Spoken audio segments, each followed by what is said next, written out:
ਅਖੀਰ ਇੱਕ ਦਿਨ ਅਸੀਂ ਫੈਸਲਾ ਕਰ ਲਿਆ ਕਿ ਹੁਣ ਇਸ ਤੋਂ ਅੱਗੇ ਨਹੀਂ ਟੁਰ ਸਕਦੇ। 3 ਦਿਨ ਹੋ ਗਏ ਭੁੱਖੇ ਵੀ ਹਾਂ ਅਤੇ ਆਪਣੇ ਆਪ ਨੂੰ ਸ਼ਹੀਦੀਆਂ ਵਾਸਤੇ ਆਪ ਹੀ ਤਿਆਰ ਕਰ ਲਓ। ਮੇਰੇ ਪਿਤਾ ਜੀ ਅਤੇ ਮੇਰੇ ਚਾਚਾ ਜੀ ਨੇ ਕਿਹਾ ਵਾਰੀ ਵਾਰੀ ਸਭ ਨੂੰ ਅਸੀਂ ਆਪ ਹੀ ਵੱਢਦੇ ਹਾਂ ਅਤੇ ਮੇਰੀ ਵਾਰੀ ਆਈ ਸਭ ਤੋਂ ਪਹਿਲੇ।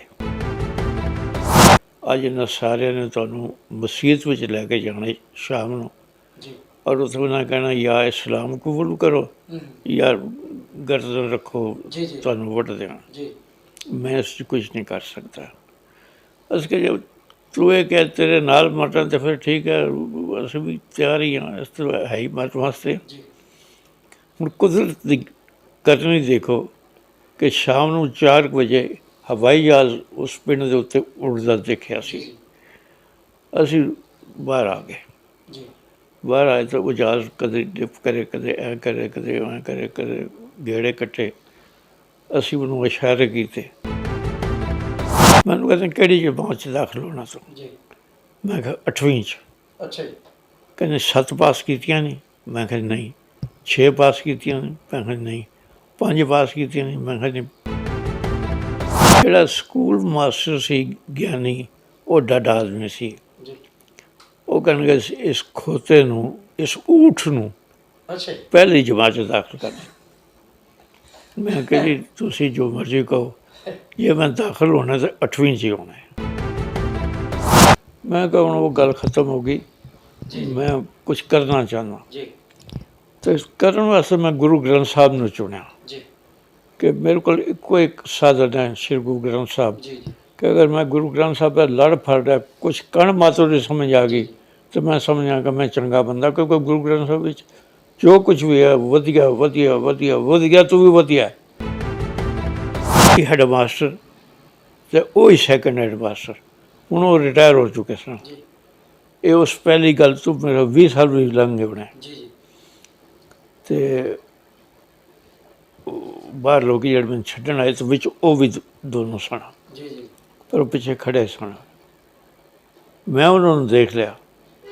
ਮੈਂ ਗੱਡੀ 'ਚ ਬੈਠਣ ਲੱਗਾ ਸਾਂ, ਜਦੋਂ ਮੈਂ ਉਹਨਾਂ ਨੂੰ ਦੇਖਿਆ ਮੈਂ ਜਾ ਕੇ ਉਹਨਾਂ ਦੇ ਪੈਰੀਂ ਹੱਥ ਲਾਇਆ, ਲੰਮਾ ਪੈ ਗਿਆ ਬਿਲਕੁਲ ਡੰਡੋਤ। ਉਹਨਾਂ ਨੇ ਮੈਨੂੰ ਉਠਾਇਆ, ਪਿਆਰ ਕੀਤਾ ਤਾਂ ਆਪਸ 'ਚ ਕਹਿੰਦੇ, ਮੈਂ ਨਹੀਂ ਸੀ ਕਹਿੰਦਾ ਇਹ ਆਪਣਾ ਸਰੂਪ ਹੈ।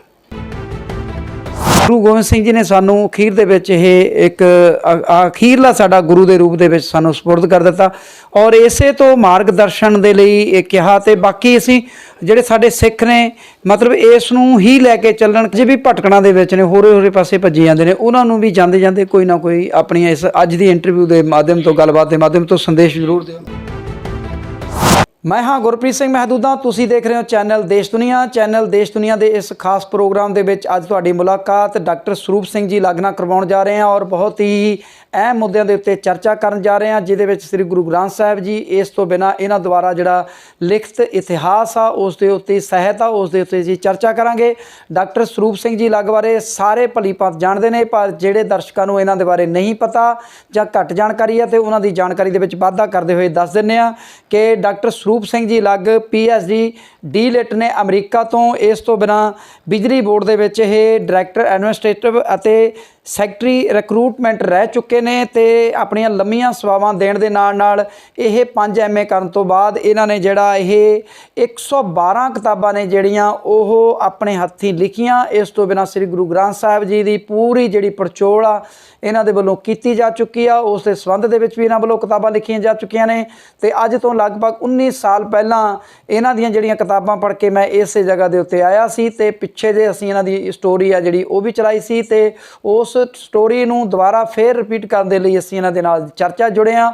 ਸਭ ਤੋਂ ਪਹਿਲਾਂ ਡਾਕਟਰ ਸਾਹਿਬ ਤੁਹਾਡਾ ਸਵਾਗਤ ਆ ਕਿ ਧੰਨ ਭਾਗ ਨੇ ਸਾਡੇ ਅਤੇ ਸਾਡੇ ਚੈਨਲ ਦੇ, ਜਿਸ ਦੇ ਉੱਤੇ ਅਸੀਂ ਤੁਹਾਡੇ ਵਰਗੀ ਮਹਾਨ ਸ਼ਖਸੀਅਤ ਲੈ ਕੇ ਆਏ ਹਾਂ ਔਰ ਲੋਕਾਂ ਨੂੰ ਤੁਹਾਡੀ ਜ਼ਿੰਦਗੀ ਔਰ ਤੁਹਾਡੇ ਦੁਆਰਾ ਜਿਹੜੀਆਂ ਲਿਖੀਆਂ ਕਿਤਾਬਾਂ ਨੇ ਉਹਨਾਂ ਬਾਰੇ ਜਾਣਕਾਰੀ ਦੇਣ ਆ ਰਹੇ ਹਾਂ। ਸਭ ਤੋਂ ਵੱਡੀ ਗੱਲ ਆ ਕਿ ਜਿੱਥੇ ਤੱਕ ਮੈਨੂੰ ਯਾਦ ਆ ਕਿ 19 ਸਾਲ ਪਹਿਲਾਂ ਵੀ ਮੈਨੂੰ ਵੀ ਤੁਸੀਂ ਉਦੋਂ ਵੀ ਫ੍ਰੀ ਕਿਤਾਬਾਂ ਦਿੱਤੀਆਂ ਸੀ ਅਤੇ ਪਿੱਛੇ ਜਦੋਂ ਅਸੀਂ ਇੱਕ ਪ੍ਰੋਗਰਾਮ ਕਰਾਇਆ ਅਤੇ ਉੱਥੇ ਵੀ ਡਾਕਟਰ ਡਾਕਟਰ ਸੁਖਵਿੰਦਰ ਸਿੰਘ ਜੀ ਜਿਹੜੇ ਤੁਹਾਡੇ ਲੜਕੇ ਨੇ, ਉਹਨਾਂ ਨੇ ਉੱਥੇ ਵੀ ਫ੍ਰੀ ਕਿਤਾਬਾਂ ਵੰਡੀਆਂ ਵੀ ਅੱਜ ਵੀ ਜਿਹੜਾ ਕਿਤਾਬਾਂ ਦਾ ਲੰਗਰ ਆ ਜਿਹੜਾ ਉਹ ਬਾਬੇ ਨਾਨਕ ਦੇ ਲੰਗਰ ਦੀ ਵਾਂਗ ਅੱਜ ਵੀ ਚੱਲ ਰਿਹਾ। ਤੇ ਤੁਹਾਡਾ ਸਵਾਗਤ ਆ। ਕੀ ਕਹਿਣਾ ਚਾਹੁੰਦੇ ਹੋ ਪਹਿਲਾਂ ਦਰਸ਼ਕਾਂ ਨੂੰ, ਥੋੜ੍ਹਾ ਜਿਹਾ ਉਹਨਾਂ ਦੇ ਨਾਲ ਵੀ ਰੂਬਰੂ ਹੋ ਜਾਈਏ। ਮੈਂ ਦੂਨਾ ਸਾਹਿਬ, ਮੈਨੂੰ ਸਭ ਤੋਂ ਪਹਿਲੇ ਤਾਂ ਇਸ ਗੱਲ ਦੀ ਬਹੁਤ ਖੁਸ਼ੀ ਹੈ ਕਿ ਤੁਹਾਡੇ ਦਰਸ਼ਨ ਹੋਏ। ਔਰ ਮੈਂ ਤਾਂ ਬਿਮਾਰ ਪਿਆ ਸੀ ਜੀ ਔਰ ਇਹ ਠੀਕ ਹੈ ਕਿ ਪੁਰਾਣੀਆਂ ਯਾਦਾਂ ਜਦੋਂ ਸਾਹਮਣੇ ਆ ਜਾਂਦੀਆਂ ਜੀ ਜੀ ਤਾਂ ਫਿਰ ਸੋਚੀਦਾ ਜੀ ਕਿ ਇੱਕ ਉਹ ਸੰਸਾਰ ਸੀ, ਇੱਕ ਇਹ ਸੰਸਾਰ ਹੈ, ਪਰ ਵਿਚਰਨਾ ਪੈਂਦਾ ਹੈ।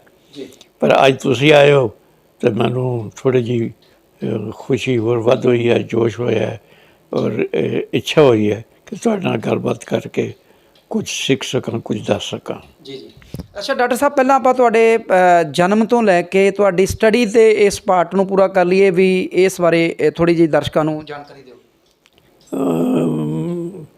ਸਾਧਾਰਨ ਤਰੀਕੇ ਨਾਲ ਤਾਂ ਇਹ ਮੈਂ ਕਿਹਾ ਜਾ ਸਕਦਾ ਵੀ ਜੋ ਆਮ ਦੁਨੀਆ ਪੜ੍ਹੀ ਹੈ, ਮੈਂ ਵੀ ਥੋੜ੍ਹਾ ਬਹੁਤਾ ਪੜ੍ਹਿਆ, ਲੇਕਿਨ ਇਹ ਹੈ ਕਿ ਮੈਂ ਜੋ ਪੜ੍ਹਿਆ ਉਹ ਬੜਾ ਸੀਰੀਅਸਲੀ ਪੜ੍ਹਿਆ, ਬੜਾ ਸੋਚ ਸਮਝ ਕੇ ਪੜ੍ਹਿਆ, ਬੜੇ ਵਿਚਾਰ ਕਰਕੇ ਪੜ੍ਹਿਆ। ਔਰ ਮੇਰਾ ਬਹੁਤਾ ਵੱਡਾ ਵਿਸ਼ਾ ਜਿਹੜਾ ਸੀ ਉਹ ਧਾਰਮਿਕ ਸੀ। ਧਰਮ ਜੇ ਮਨੁੱਖ ਦਾ ਜੀਂਦਾ ਹੈ, ਉਹ ਪਰਪੱਕ ਹੈ, ਤਾਂ ਉਹ ਇਨਸਾਨ ਸ਼ਰੀਫ ਹੋਏਗਾ, ਬੇਈਮਾਨੀ ਨਹੀਂ ਕਰੇਗਾ, ਧੋਖਾ ਨਹੀਂ ਕਰੇਗਾ, ਨੇਕ ਕਿਰਤ ਕਰੇਗਾ, ਨੇਕ ਕਮਾਈ ਕਰੇਗਾ, ਉਸ ਦਾ ਚਾਰ ਅੱਛਾ ਹੋਏਗਾ, ਉਸ ਵਿੱਚ ਸਭ ਅੱਛਾਈਆਂ ਹੋਣਗੀਆਂ। ਅਤੇ ਜੇ ਉਹ ਵਿਵਹਾਰਕ ਕਿਸਮ ਦਾ ਬੰਦਾ ਹੈ ਤਾਂ ਉਹ ਅਭਿਮਾਨੀ ਹੋਏਗਾ। ਔਰ ਗੁਰੂ ਗ੍ਰੰਥ ਸਾਹਿਬ ਵਿੱਚ ਇਸ ਗੱਲ ਬਾਰੇ ਲਿਖਿਆ ਹੈ ਕਿ ਗੁਰੂ ਗ੍ਰੰਥ ਸਾਹਿਬ ਵਿੱਚ ਸਭ ਕੁਝ ਵੀ ਪ੍ਰਵਾਨ ਹੋ ਸਕਦਾ, ਪਰ ਅਭਿਮਾਨ ਜਿਹੜਾ ਉਹ ਨਹੀਂ। ਸੋ ਮੈਂ ਸਮਝਦਾ ਗੁਰੂ ਦਾ ਸਿੱਖ ਇੱਕ ਨਿਰਮਲ ਸਿੱਖ ਹੋਣਾ ਚਾਹੀਦਾ, ਨਿਮਰਤਾ ਨਾਲ ਭਰਿਆ ਹੋਣਾ ਚਾਹੀਦਾ, ਸ਼ਰਾਫਤ ਦਾ ਪੁਤਲਾ ਹੋਣਾ ਚਾਹੀਦਾ। ਹੋ ਸਕੇ ਤਾਂ ਦੂਜੇ ਦੀ ਮਦਦ ਕਰੇ, ਔਰ ਦੂਜੇ ਦੀ ਮਦਦ ਕਰਨਾ ਹੀ ਉਹਦਾ ਧਰਮ ਹੈ। ਜੀ ਜੀ ਅੱਛਾ, ਜਿਹੜਾ ਪੜ੍ਹਾਈ ਤੁਹਾਡੀ ਸਟਾਰਟਿੰਗ ਮੈਨੂੰ ਪਤਾ ਲੱਗਿਆ ਸੀ ਪਿਛੋਕੜ ਜਿਹੜਾ ਪਾਕਿਸਤਾਨ ਤੋਂ ਸ਼ਾਇਦ ਸੀਗੀ, ਅਤੇ ਉਹਦੇ ਬਾਰੇ, ਉਸ ਸਕੂਲ ਬਾਰੇ ਜਿੱਥੋਂ ਪਹਿਲੀ ਵਾਰ ਤੁਸੀਂ ਆਪਣਾ ਕਾਇਦਾ ਅਤੇ ਫੱਟੀ ਲੈ ਕੇ ਗਏ ਹੋਵੋਗੇ, ਉਸ ਬਾਰੇ ਕੋਈ ਨਾ ਕੋਈ ਯਾਦ ਜ਼ਰੂਰ ਸਾਂਝੀ ਕਰਾਓ। ਬਹੁਤ ਕੁਛ ਯਾਦ ਆ, ਬਿਲਕੁਲ ਜੀ। ਮੈਂ ਉਸ 10-12 ਸਾਲ ਦਾ ਸੀ। ਜੀ ਜੀ ਔਰ ਮੈਨੂੰ ਯਾਦ ਹੈ ਕਿ ਜਦੋਂ ਅਸੀਂ ਪਿੰਡ 'ਚ ਰਹਿੰਦੇ ਸਾਂ ਔਰ ਕਾਫੀ ਰਸੂਖਦਾਰ ਪਰਿਵਾਰ ਸੀ ਸਾਡਾ। ਔਰ ਜਿਸ ਵਕਤ ਮੇਰੇ ਸਕੂਲ ਜਾਣ ਦਾ ਟਾਈਮ ਹੋਇਆ ਅਤੇ ਮੇਰੇ ਦਾਦਾ ਜੀ ਨੇ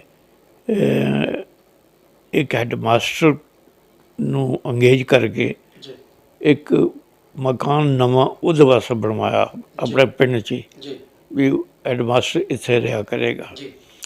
ਔਰ ਹੈੱਡ ਮਾਸਟਰ ਉਹਨਾਂ ਦਿਨਾਂ 'ਚ ਉਹਨਾਂ ਕੋਲ ਵੀ ਟੁੱਟੇ ਕਮਰੇ ਹੁੰਦੇ ਸਨ, ਲੇਕਿਨ ਜਿਹੜਾ ਮੇਰਾ ਹੈੱਡ ਮਾਸਟਰ ਸੀ ਉਹਦੇ ਕੋਲ ਨਵਾਂ ਮਕਾਨ ਸੀ, ਸੋਹਣਾ ਮਕਾਨ ਸੀ, ਇਹ ਉਹਦੇ ਵਾਸਤੇ ਸਪੈਸ਼ਲ ਬਣਵਾਇਆ ਗਿਆ ਸੀ। ਤਾਂ ਮੈਨੂੰ ਇਸ ਗੱਲ ਦਾ ਚਾਅ ਸੀ। ਲੋਕ ਮਾਸਟਰਾਂ ਕੋਲ ਤਾਂ ਬਹੁਤ ਡਰਦੇ ਸਨ ਬੱਚੇ, ਲੇਕਿਨ ਮੈਨੂੰ ਚਾਅ ਸੀ ਕਿ ਮੈਂ ਜਿੱਥੇ ਜਾ ਰਿਹਾ ਉਸ ਹੈੱਡ ਮਾਸਟਰ ਦਾ ਘਰ ਵੀ ਸਾਡਾ ਆਪਣਾ ਘਰ ਹੈ, ਤਾਂ ਹੈੱਡ ਮਾਸਟਰ ਸਾਡਾ ਆਪਣਾ। ਸੋ ਉਸ ਖੁਸ਼ੀ ਨੇ ਮੈਨੂੰ ਹੁਲਾਰਾ ਦਿੱਤਾ। ਮੇਰੀ ਜਿਹੜੀ ਸਮਰੱਥਾ ਸੀ ਉਹ ਗੁਰੂ ਦੀ ਕਿਰਪਾ ਨਾਲ ਬਹੁਤ ਚੰਗੀ ਸੀ। ਮੇਰੇ ਦਾਦਾ ਜੀ ਮੈਨੂੰ ਨਾਲ ਲੈ ਕੇ ਗਏ ਸਕੂਲ ਪਹਿਲੇ ਦਿਨ। ਪਿੰਡ ਡੋਰਾ ਬਦਾਲ ਨੌਕਰ ਨਾਲ ਗਏ। ਮੈਨੂੰ ਕਰਾਚੀ ਤੋਂ ਨਵੀਂ ਸਾਈਕਲ ਹਰਕੁਲਿਸ ਛੋਟੀ ਉਹ ਲਿਆ ਕੇ ਸਪੈਸ਼ਲ ਦਿੱਤੀ ਗਈ, ਜਿਸ ਨੂੰ ਲੋਕ ਦੇਖਣ ਆਉਂਦੇ ਸਨ ਬਈ ਫਲਾਣੇ ਮੁੰਡੇ ਕੋਲ ਨਵੀਂ ਸਾਈਕਲ ਹੈਗੀ। ਮੈਨੂੰ ਚਲਾਉਣੀ ਨਹੀਂ ਸੀ ਆਉਂਦੀ ਅਤੇ ਨੌਕਰ ਹੀ ਉਸ ਨੂੰ ਰੇਡ ਕੇ ਨਾਲ ਲੈ ਕੇ ਜਾ ਰਿਹਾ ਸੀ, ਤਾਂ ਮੈਂ ਵੀ ਜਾਂਦਾ ਸਾਂ। ਅੰਦਰ ਜਿੱਥੇ ਰੱਖੀ ਜਾਂਦੀ ਸੀ ਉਹਦੀ ਡਿਊਟੀ ਸੀ ਵੀ ਤੁਸੀਂ ਕੋਲ ਹੀ ਬੈਠਣਾ, ਸਾਈਕਲ ਨੂੰ ਕੋਈ ਹੱਥ ਨਾ ਲਾਵੇ, ਕਿਉਂਕਿ ਉਹ ਇਤਨੀ ਨਵੀਂ ਚੀਜ਼ ਸੀ। ਅਤੇ ਉਪਰੀ ਜੀ ਕਦੋਂ ਕਦੀ ਗੱਲ ਆ ਜੀ? ਇਹ ਹੋਏਗੀ ਜੀ 1942-43 ਦੀ ਗੱਲ ਹੋਏਗੀ। ਅਤੇ ਮੈਂ ਉੱਥੇ ਕੋਸ਼ਿਸ਼ ਇਹੀ ਕੀਤੀ ਹੈ ਕਿ ਜਿਸ ਬਾਦਸ਼ਾਹੀ ਨਾਲ ਜਾਂ ਜਿਸ ਸਟੇਟਸ ਨਾਲ ਜਾਂ ਜਿਸ ਚੌਧਰ ਨਾਲ ਮੈਨੂੰ ਸਕੂਲ ਜਾਣ ਦਾ ਸਬਕ ਪੜ੍ਹਾਇਆ ਗਿਆ, ਮੈਂ ਉਸ ਅਨੁਸਾਰ ਹੀ ਸਕੂਲ ਦੀ ਸੇਵਾ ਵਿੱਚ ਰਵਾਂ, ਡਰਾਂ ਨਾ। ਕਿਉਂਕਿ ਉਹਨਾਂ ਦਿਨਾਂ 'ਚ ਮਾਸਟਰਾਂ ਤੋਂ ਬਹੁਤ ਡਰਦਾ ਸਨ। ਹਰ ਮੁੰਡੇ ਨੂੰ ਬੈਂਸ 'ਤੇ ਇਵੇਂ ਬਹਿੰਦੇ ਸਨ ਜਿਵੇਂ ਵੀ ਸਕੂਲ ਚੱਲੇ ਇਸੇ ਵਾਸਤੇ ਹੈ।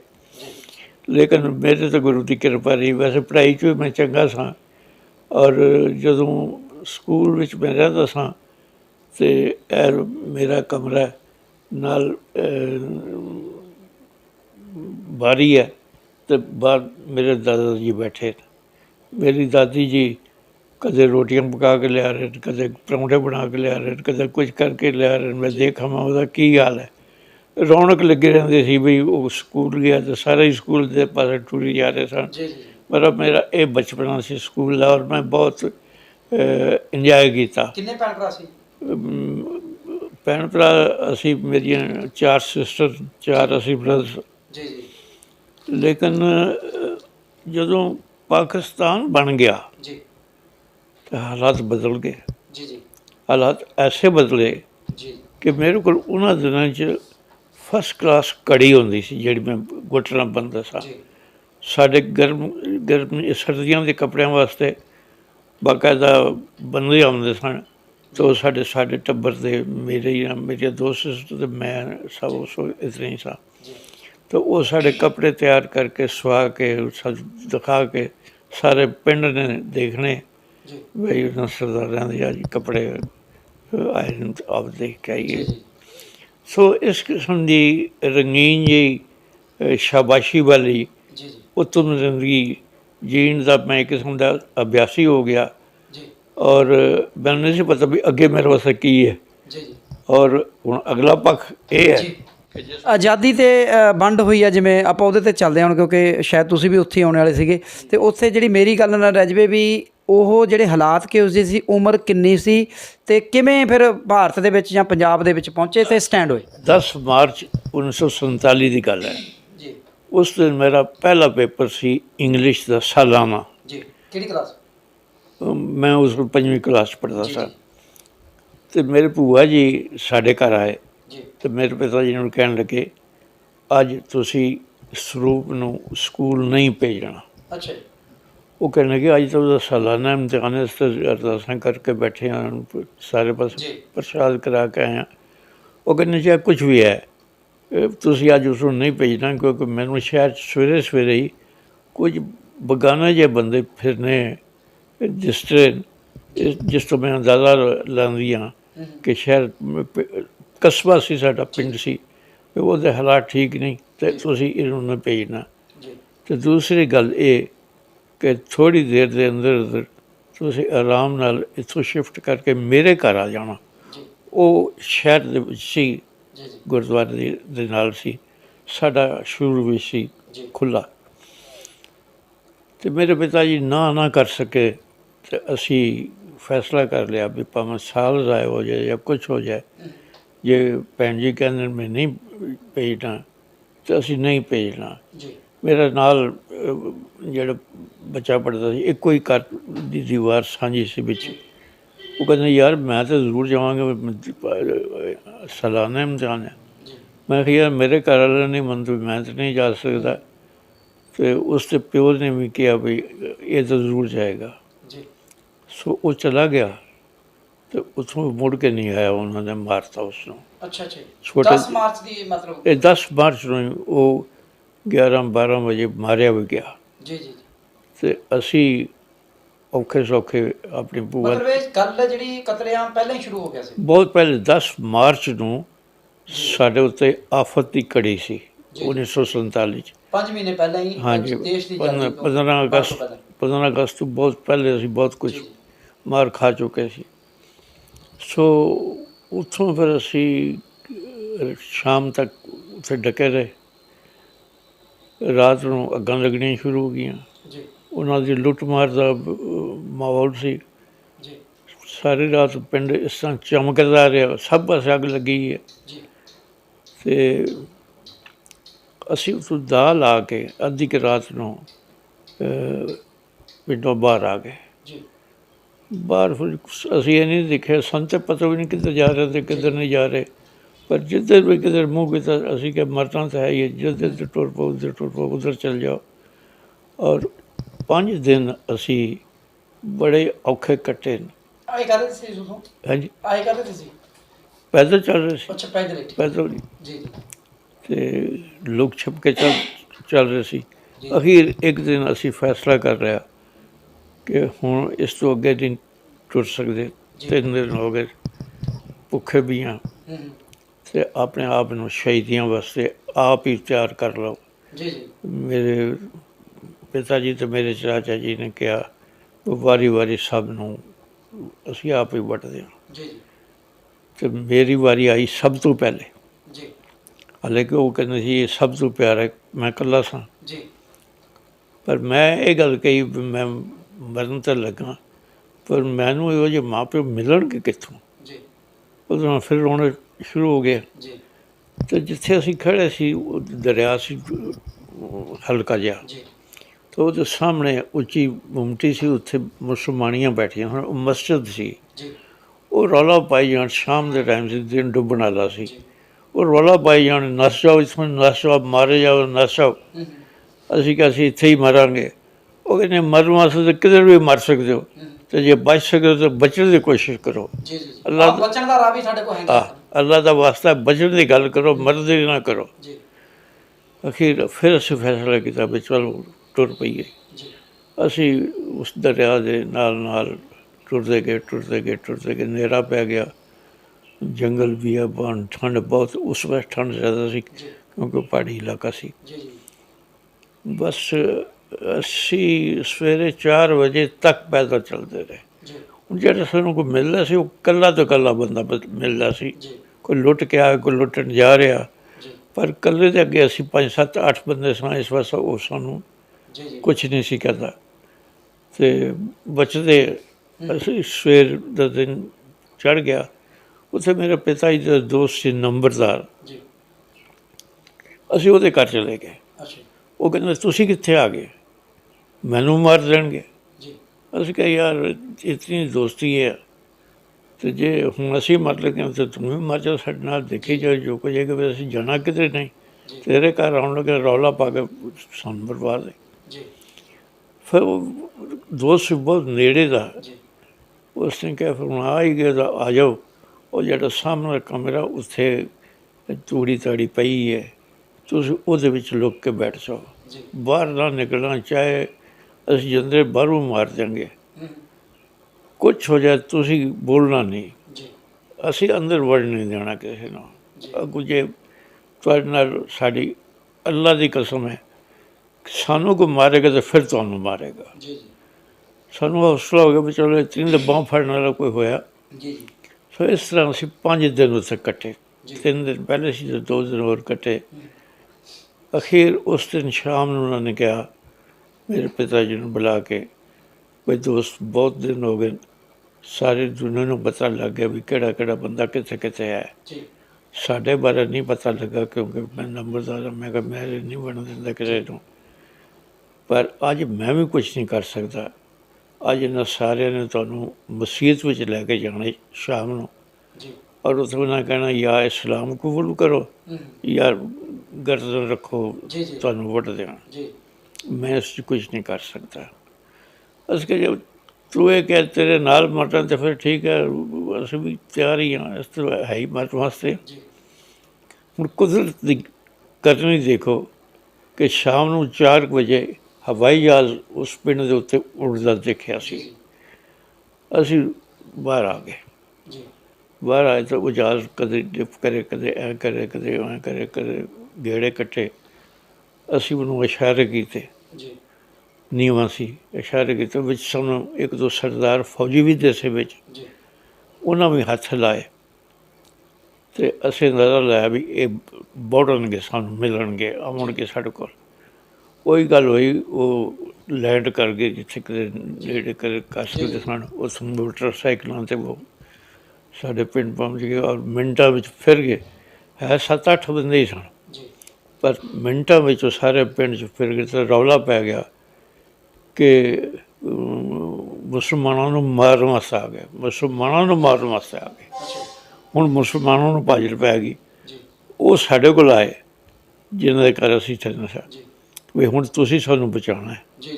ਅਸੀਂ ਕਿਹਾ ਅਸੀਂ ਤਾਬੇਦਾਰ ਹਾਂ ਤੁਹਾਡੇ ਵਾਸਤੇ ਮਰ ਸਕਦੇ ਹਾਂ, ਤੁਸੀਂ ਸਾਨੂੰ ਬਚਾਇਆ।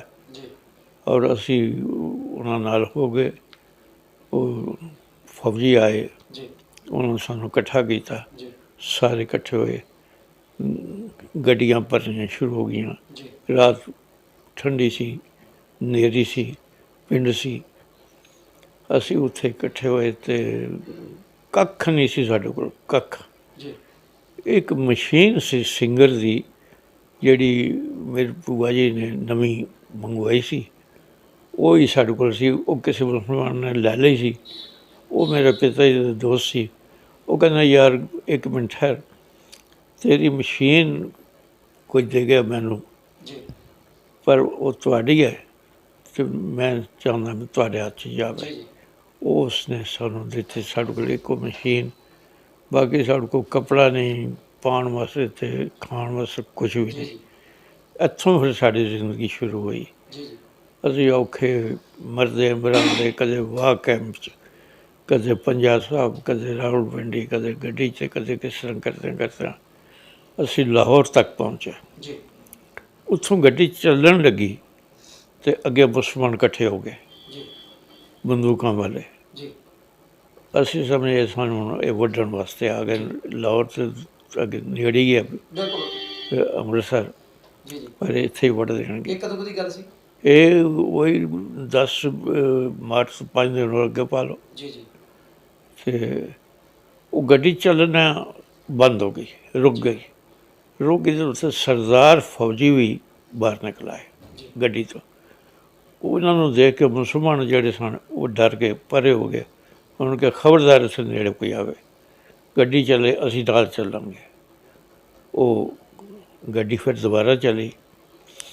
ਅਸੀਂ ਵਾਹਿਗੁਰੂ ਵਾਹਿਗੁਰੂ ਕਰਦੇ ਰਹੇ। ਗੱਡੀ ਤੇਜ਼ ਹੋ ਗਈ, ਉਹ ਸਰਦਾਰ ਵੀ ਤੇਜ਼ ਹੋ ਗਏ, ਨਾਲ ਦੌੜਦੇ ਰਹੇ। ਜੀ ਅਸੀਂ ਉਹ ਪਿੱਛੇ ਰਹਿ ਗਏ। ਗੱਡੀ ਤੇਜ਼ ਹੋ ਗਈ ਤਾਂ ਅਸੀਂ ਉੱਥੋਂ ਨਿਕਲ ਆਏ ਜੀ ਅਤੇ ਅਸੀਂ ਅੰਮ੍ਰਿਤਸਰ ਤੱਕ ਪਹੁੰਚ ਗਏ। ਜੀ ਅੰਮ੍ਰਿਤਸਰ ਪਹੁੰਚ ਕੇ ਅਸੀਂ, ਮੈਨੂੰ ਤਾਂ ਨਹੀਂ ਸੀ ਪਤਾ ਵੀ ਇਹ ਕੋਈ ਵੱਖਰਾ ਇਲਾਕਾ ਹੀ ਹੈ, ਕੀ ਹੈ, ਜੀ ਜੀ ਪਰ ਘਰ ਵਾਲਿਆਂ ਨੇ ਖੁਸ਼ੀ ਮਨਾਈ ਕਿ ਹੁਣ ਅਸੀਂ ਉਸ ਇਲਾਕੇ 'ਚ ਆ ਗਏ ਹਾਂ ਸੁਰੱਖਿਅਤ ਹੋ ਗਏ। ਜਿਹੜਾ ਹਿੰਦੁਸਤਾਨ ਅਖਵਾਉਂਦਾ ਹੈ। ਜੀ ਜੀ ਹਾਲੇ ਹਿੰਦੁਸਤਾਨ ਪਾਕਿਸਤਾਨ ਦੀ ਗੱਲ ਤਾਂ ਕੋਈ ਹੋਈ ਨਹੀਂ ਸੀ, ਕਿਉਂਕਿ ਸਾਡੀ ਸਭ ਤੋਂ ਪਹਿਲੀ ਵਾਰ ਸਾਨੂੰ ਹੀ ਪੈ ਗਈ। ਬਸ ਉੱਥੇ ਆ ਕੇ ਅਸੀਂ ਅੰਮ੍ਰਿਤਸਰ ਥੋੜ੍ਹੀ ਦੇਰ ਰਹੇ। ਦਰਬਾਰ ਸਾਹਿਬ ਹੀ ਸੌਣਾ, ਉੱਥੇ ਹੀ ਰਹਿਣਾ, ਉੱਥੇ ਹੀ ਖਾਣਾ ਪੀਣਾ। ਪਰ ਮੈਨੂੰ ਚੰਗਾ ਜਿਹਾ ਲੱਗਿਆ ਵੀ ਇੱਥੇ ਘੱਟੋ ਘੱਟ ਹਰ ਵਕਤ ਸਿੱਖਾਂ ਦਾ ਪਾਠ ਤਾਂ ਹੁੰਦਾ ਨਾ। ਜੀ ਜੀ ਸਾਡੇ ਪਿੰਡਾਂ ਵਿੱਚ ਤੇ ਮੌਕੇ 'ਤੇ ਹੀ ਕੋਈ ਹੁੰਦਾ ਸੀ ਕੁਝ ਚੀਜ਼, ਅਤੇ ਇੱਥੇ ਹਰ ਗੱਲ ਹੋ ਰਹੀ ਹੈ। ਇਹ ਗੱਲ ਨੇ ਸਾਨੂੰ ਹੌਸਲਾ ਦਿੱਤਾ। ਪਰ ਸਾਡੀ ਨਵੀਂ ਜ਼ਿੰਦਗੀ ਸ਼ੁਰੂ ਹੋਈ, ਨੌਕਰੀਆਂ ਵੀ ਕੀਤੀਆਂ। ਤੇ ਕਾਲਜ ਫਿਰ ਕਿੱਥੇ ਲੱਗੇ ਤੁਸੀਂ? ਹਾਂਜੀ, ਕਾਲਜ, ਜਿਹੜੀ ਕਾਲਜ ਵਾਲੀ ਪੜ੍ਹਾਈ ਫਿਰ ਉਹ ਕਿਹੜੇ ਕਾਲਜ ਤੋਂ ਕੀਤੀ? ਹਾਲ ਤਾਂ ਸਕੂਲ ਦੀਆਂ ਗੱਲਾਂ, ਫਿਰ ਧੱਕੇ ਖਾਣੇ ਸ਼ੁਰੂ ਕੀਤੇ, ਜੀ ਜੀ ਬਹੁਤ ਧੱਕੇ ਖਾਧੇ। ਫਿਰ ਮੈਂ 5ਵੀਂ 'ਚ ਛੱਡਿਆ ਅਤੇ ਸੜਕਾਂ 'ਤੇ ਕੇਲੇ ਵੇਚ ਰਿਹਾ, ਕੋਈ ਹੋਰ ਕੋਈ ਚੀਜ਼ ਵੇਚਣ। ਮਤਲਬ ਕਿ ਜਿਹੜੇ ਉਧਰ ਟੌਪ ਦਾ ਘਰਾਣਾ ਸੀਗਾ ਤੇ ਜਿਨ੍ਹਾਂ ਦੇ ਕੱਪੜੇ ਵੀ ਲੋਕ ਦੇਖਣ ਆਉਂਦੇ ਸੀ, ਉਹਨਾਂ ਨੂੰ ਫਿਰ ਕੇਲੇ ਤੇ ਹੋਰ ਚੀਜ਼ਾਂ ਵੀ ਇੱਦਾਂ ਦਾ ਕਰਨਾ ਪਿਆ। ਹਾਂਜੀ ਬਿਲਕੁਲ। ਜੀ ਹੁਣ ਜਿਹੜੇ ਮੇਰੇ ਰਿਸ਼ਤੇਦਾਰ ਸਨ ਉਹ ਉਹਨਾਂ ਦਿਨਾਂ 'ਚ ਬਚ ਗਏ ਸਨ। ਇਹ ਸਾਡੇ ਹੀ ਪਿੰਡ 'ਚ ਇਹ ਗੱਲ ਹੋਈ ਸੀ। ਜੀ ਉਹ ਵੀ ਗਏ ਇੱਧਰ, ਜੀ ਲੇਕਿਨ ਉਹ ਆਪਣਾ ਸਭ ਕੁਛ ਨਾਲ ਲੈ ਕੇ ਆਏ। ਜੀ ਅਸੀਂ ਬਿਲਕੁਲ ਖਾਲੀ ਆਏ। ਜੀ ਹੁਣ ਇੱਥੇ ਆ ਕੇ ਉਹ ਵੀ ਫਰਕ ਪੈ ਗਿਆ, ਅਮੀਰੀ ਗਰੀਬੀ ਦਾ ਵੀ। ਅਸੀਂ ਹੁਣ ਗਰੀਬ ਹੋ ਗਏ, ਉਹ ਅਮੀਰ ਹੋ। ਪਰ ਅਸੀਂ ਕਿ ਠੀਕ ਹੈ, ਜਿਸ ਤਰ੍ਹਾਂ ਅੱਛਾ, ਜ਼ਮੀਨਾਂ ਵੀ ਮਿਲ ਜਾਂਦੀਆਂ ਸੀ ਇੱਧਰ? ਕੋਈ ਜ਼ਮੀਨ ਵਗੈਰਾ ਮਿਲੀ? ਜ਼ਮੀਨ ਹੁਣ ਮਿਲੀ, ਲੇਕਿਨ ਜ਼ਮੀਨਾਂ ਕੋਲ ਡਰਦਾ ਕੋਈ ਜਾਂਦਾ ਨਹੀਂ ਸੀ। ਕੋਈ ਉਹਨਾਂ ਦੀ ਵਾਹੀ ਕੌਣ ਕਰਾਵੇ, ਕਿੱਥੋਂ ਖਰਚਾ ਕੀਤਾ ਜਾਵੇ, ਬਹੁਤ ਔਖਾ ਸੀ ਸਾਡੇ ਵਾਸਤੇ, ਬਹੁਤ ਸਾਰਾ ਕੁਝ। ਸੋ ਮੈਂ 3 ਸਾਲ ਸੜਕ 'ਤੇ ਧੱਕੇ ਖਾਂਦਾ ਰਿਹਾ। ਜੀ ਅਤੇ ਮੇਰੇ ਜਿਹੜੇ ਰਿਸ਼ਤੇਦਾਰ ਸਨ, ਜਿਹੜੇ ਪਾਕਿਸਤਾਨ 'ਚ ਮੇਰੇ ਨਾਲ ਮੇਰੀ ਕਲਾਸ 'ਚ ਪੜ੍ਹਦੇ ਸਨ, ਫਿਰ ਸ਼ਹਿਰ ਵੱਖਰੇ ਵੱਖਰੇ ਸਨ। ਜੀ ਕੋਈ ਰਾਵਲਪਿੰਡੀ ਸੀ, ਕੋਈ ਜੇਲ੍ਹ ਸੀ, ਕੋਈ ਗੁਜਰਾਂਵਾਲਾ ਸੀ, ਕੋਈ ਕਿੱਥੇ ਸੀ। ਗਰਮੀਆਂ ਦੀ ਛੁੱਟੀਆਂ 'ਚ ਸਾਡੇ ਕੋਲ ਆਉਂਦੇ ਸਨ। ਬਸ ਉਹ ਜਦੋਂ ਮੈਂ ਸੜਕਾਂ 'ਤੇ ਸੀ ਅਤੇ ਇੱਕ ਦਿਨ ਮੇਰੇ ਮਾਮਾ ਜੀ ਕਹਿਣ ਲੱਗੇ, ਯਾਰ ਬਾਕੀ ਸਾਰੇ ਸਕੂਲ ਫਿਰਦੇ ਨੇ, ਤੂੰ ਸੜਕ 'ਤੇ ਫਿਰਦਾ ਪਿਆ, ਅੱਛਾ ਚੱਲ ਤੈਨੂੰ ਸਕੂਲ ਦਾਖਲ ਕਰਾ ਕੇ ਲਿਆਵਾਂ। ਜੀ ਜੀ ਮੈਂ ਕਿਹਾ ਮੇਰੇ ਕੋਲ ਪੈਸਾ ਹੀ ਕੋਈ ਨਹੀਂ, ਮੈਂ ਕਿੱਥੇ ਦਾਖਲ। ਉਹ ਕਹਿੰਦੇ ਚੱਲ ਤਾਂ ਸਹੀ। ਉਹ ਕੁਦਰਤੀ ਸਕੂਲ ਗਏ। ਸਕੂਲ ਵੀ ਨਵਾਂ ਹੀ ਸੀ ਅਤੇ ਉੱਥੇ ਉਹਨਾਂ ਕਿਹਾ ਦਾਖਲ ਕਰ ਲਾਂਗੇ, ਉਹਨਾਂ ਨੂੰ ਮੁੰਡਿਆਂ ਦੀ ਲੋੜ ਸੀ। ਜੀ ਮੈਨੂੰ ਕਹਿੰਦੇ ਕਿਹੜੀ ਜਮਾਤ 'ਚ ਦਾਖਲ ਹੋਣਾ ਤੂੰ? ਜੀ ਮੈਂ ਕਿਹਾ 8ਵੀਂ 'ਚ। ਅੱਛਾ ਜੀ ਕਹਿੰਦੇ 7 ਪਾਸ ਕੀਤੀਆਂ ਨਹੀਂ? ਮੈਂ ਕਿਹਾ ਨਹੀਂ। 6 ਪਾਸ ਕੀਤੀਆਂ ਨੇ? ਮੈਂ ਕਿਹਾ ਨਹੀਂ। 5 ਪਾਸ ਕੀਤੀਆਂ ਨੇ? ਮੈਂ ਕਿਹਾ ਨਹੀਂ, ਇਮਤਿਹਾਨ ਦੇਣਾ ਸੀ। ਉਹ ਕਹਿੰਦਾ ਸਹੁਰਾ ਤੂੰ ਪੜ੍ਹਿਆ ਤਾਂ ਹੈ ਨਹੀਂ। ਅੱਛਾ ਜੀ। ਕੀ ਪੜ੍ਹਦਾ ਸੀ ਉੱਥੇ? ਜੀ ਇੰਗਲਿਸ਼ ਆਉਂਦੀ ਹੈ? ਮੈਂ ਕਿਹਾ ਨਹੀਂ। ਜੋਗਰਾਫੀ ਆਉਂਦੀ, ਜਮੈਟਰੀ ਆਉਂਦੀ ਹੈ, ਅਲਜਬਰਾ ਆਉਂਦੀ? ਮੈਂ ਕਿਹਾ ਨਹੀਂ ਆਉਂਦਾ। ਕੀ ਆਉਂਦਾ? ਮੈਂ ਕਿਹਾ ਥੋੜ੍ਹਾ ਜਿਹਾ ਹਿਸਾਬ ਆਉਂਦਾ, ਥੋੜ੍ਹੀ ਜਿਹੀ ਫਾਰਸੀ ਆਉਂਦੀ ਹੈ, ਥੋੜ੍ਹਾ ਜਿਹਾ ਉਰਦੂ ਆਉਂਦਾ। ਜੀ ਜੀ ਉਹ ਕਹਿੰਦੇ ਇੱਥੇ ਨਹੀਂ ਚੱਲਦੇ। ਜੀ ਜੀ ਜਿਹੜਾ ਸਕੂਲ ਮਾਸਟਰ ਸੀ ਗਿਆਨੀ, ਉਹ ਡਾਢਾ ਆਦਮੀ ਸੀ। ਜੀ।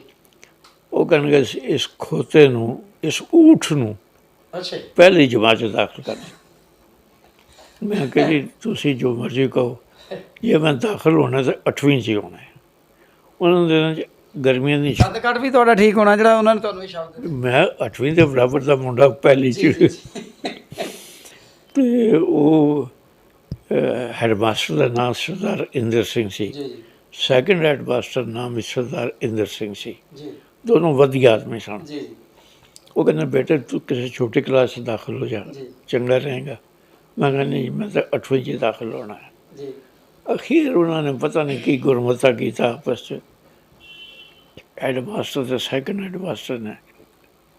ਉਹਨਾਂ ਕਿਹਾ ਇਹਨੂੰ 8ਵੀਂ ਦਾਖਲ ਕਰ ਲਓ। ਜੀ ਉਸ ਵਕਤ ਗਰਮੀਆਂ ਦੀ ਛੁੱਟੀਆਂ ਹੋ ਚੁੱਕੀਆਂ ਸਨ। ਜੀ ਜਿਹੜਾ ਸਕੂਲ ਇੰਚਾਰਜ ਸੀ ਉਹ ਕਹਿੰਦਾ ਜੀ ਮੈਂ ਤੈਨੂੰ ਦਾਖਲ ਕਰਦਾ, ਜੀ ਇਹਨੂੰ ਪਹਿਲੇ 'ਚ ਦਾਖਲ ਕਰੋ। ਜੀ ਉਹ ਕਹਿੰਦਾ ਤੁਹਾਨੂੰ ਅਸੀਂ ਕਹਿੰਦੇ 8ਵੀਂ ਦਾਖਲ ਕਰ ਲਓ, ਤੁਹਾਨੂੰ ਕੀ ਫਰਕ ਪੈਂਦਾ, ਤੁਸੀਂ ਕਰ ਲਓ। ਜੀ ਉਹ ਕਹਿੰਦਾ ਮੇਰੇ ਵਾਸਤੇ ਮਰ ਜਾਏ, ਮੈਂ ਇਸ ਬੁਲਾਉਣਾ ਨਹੀਂ, ਇਹਦੀ ਸ਼ਕਲ ਨਹੀਂ ਦੇਖਣੀ, ਕੁਝ ਨਹੀਂ ਕਰਨਾ।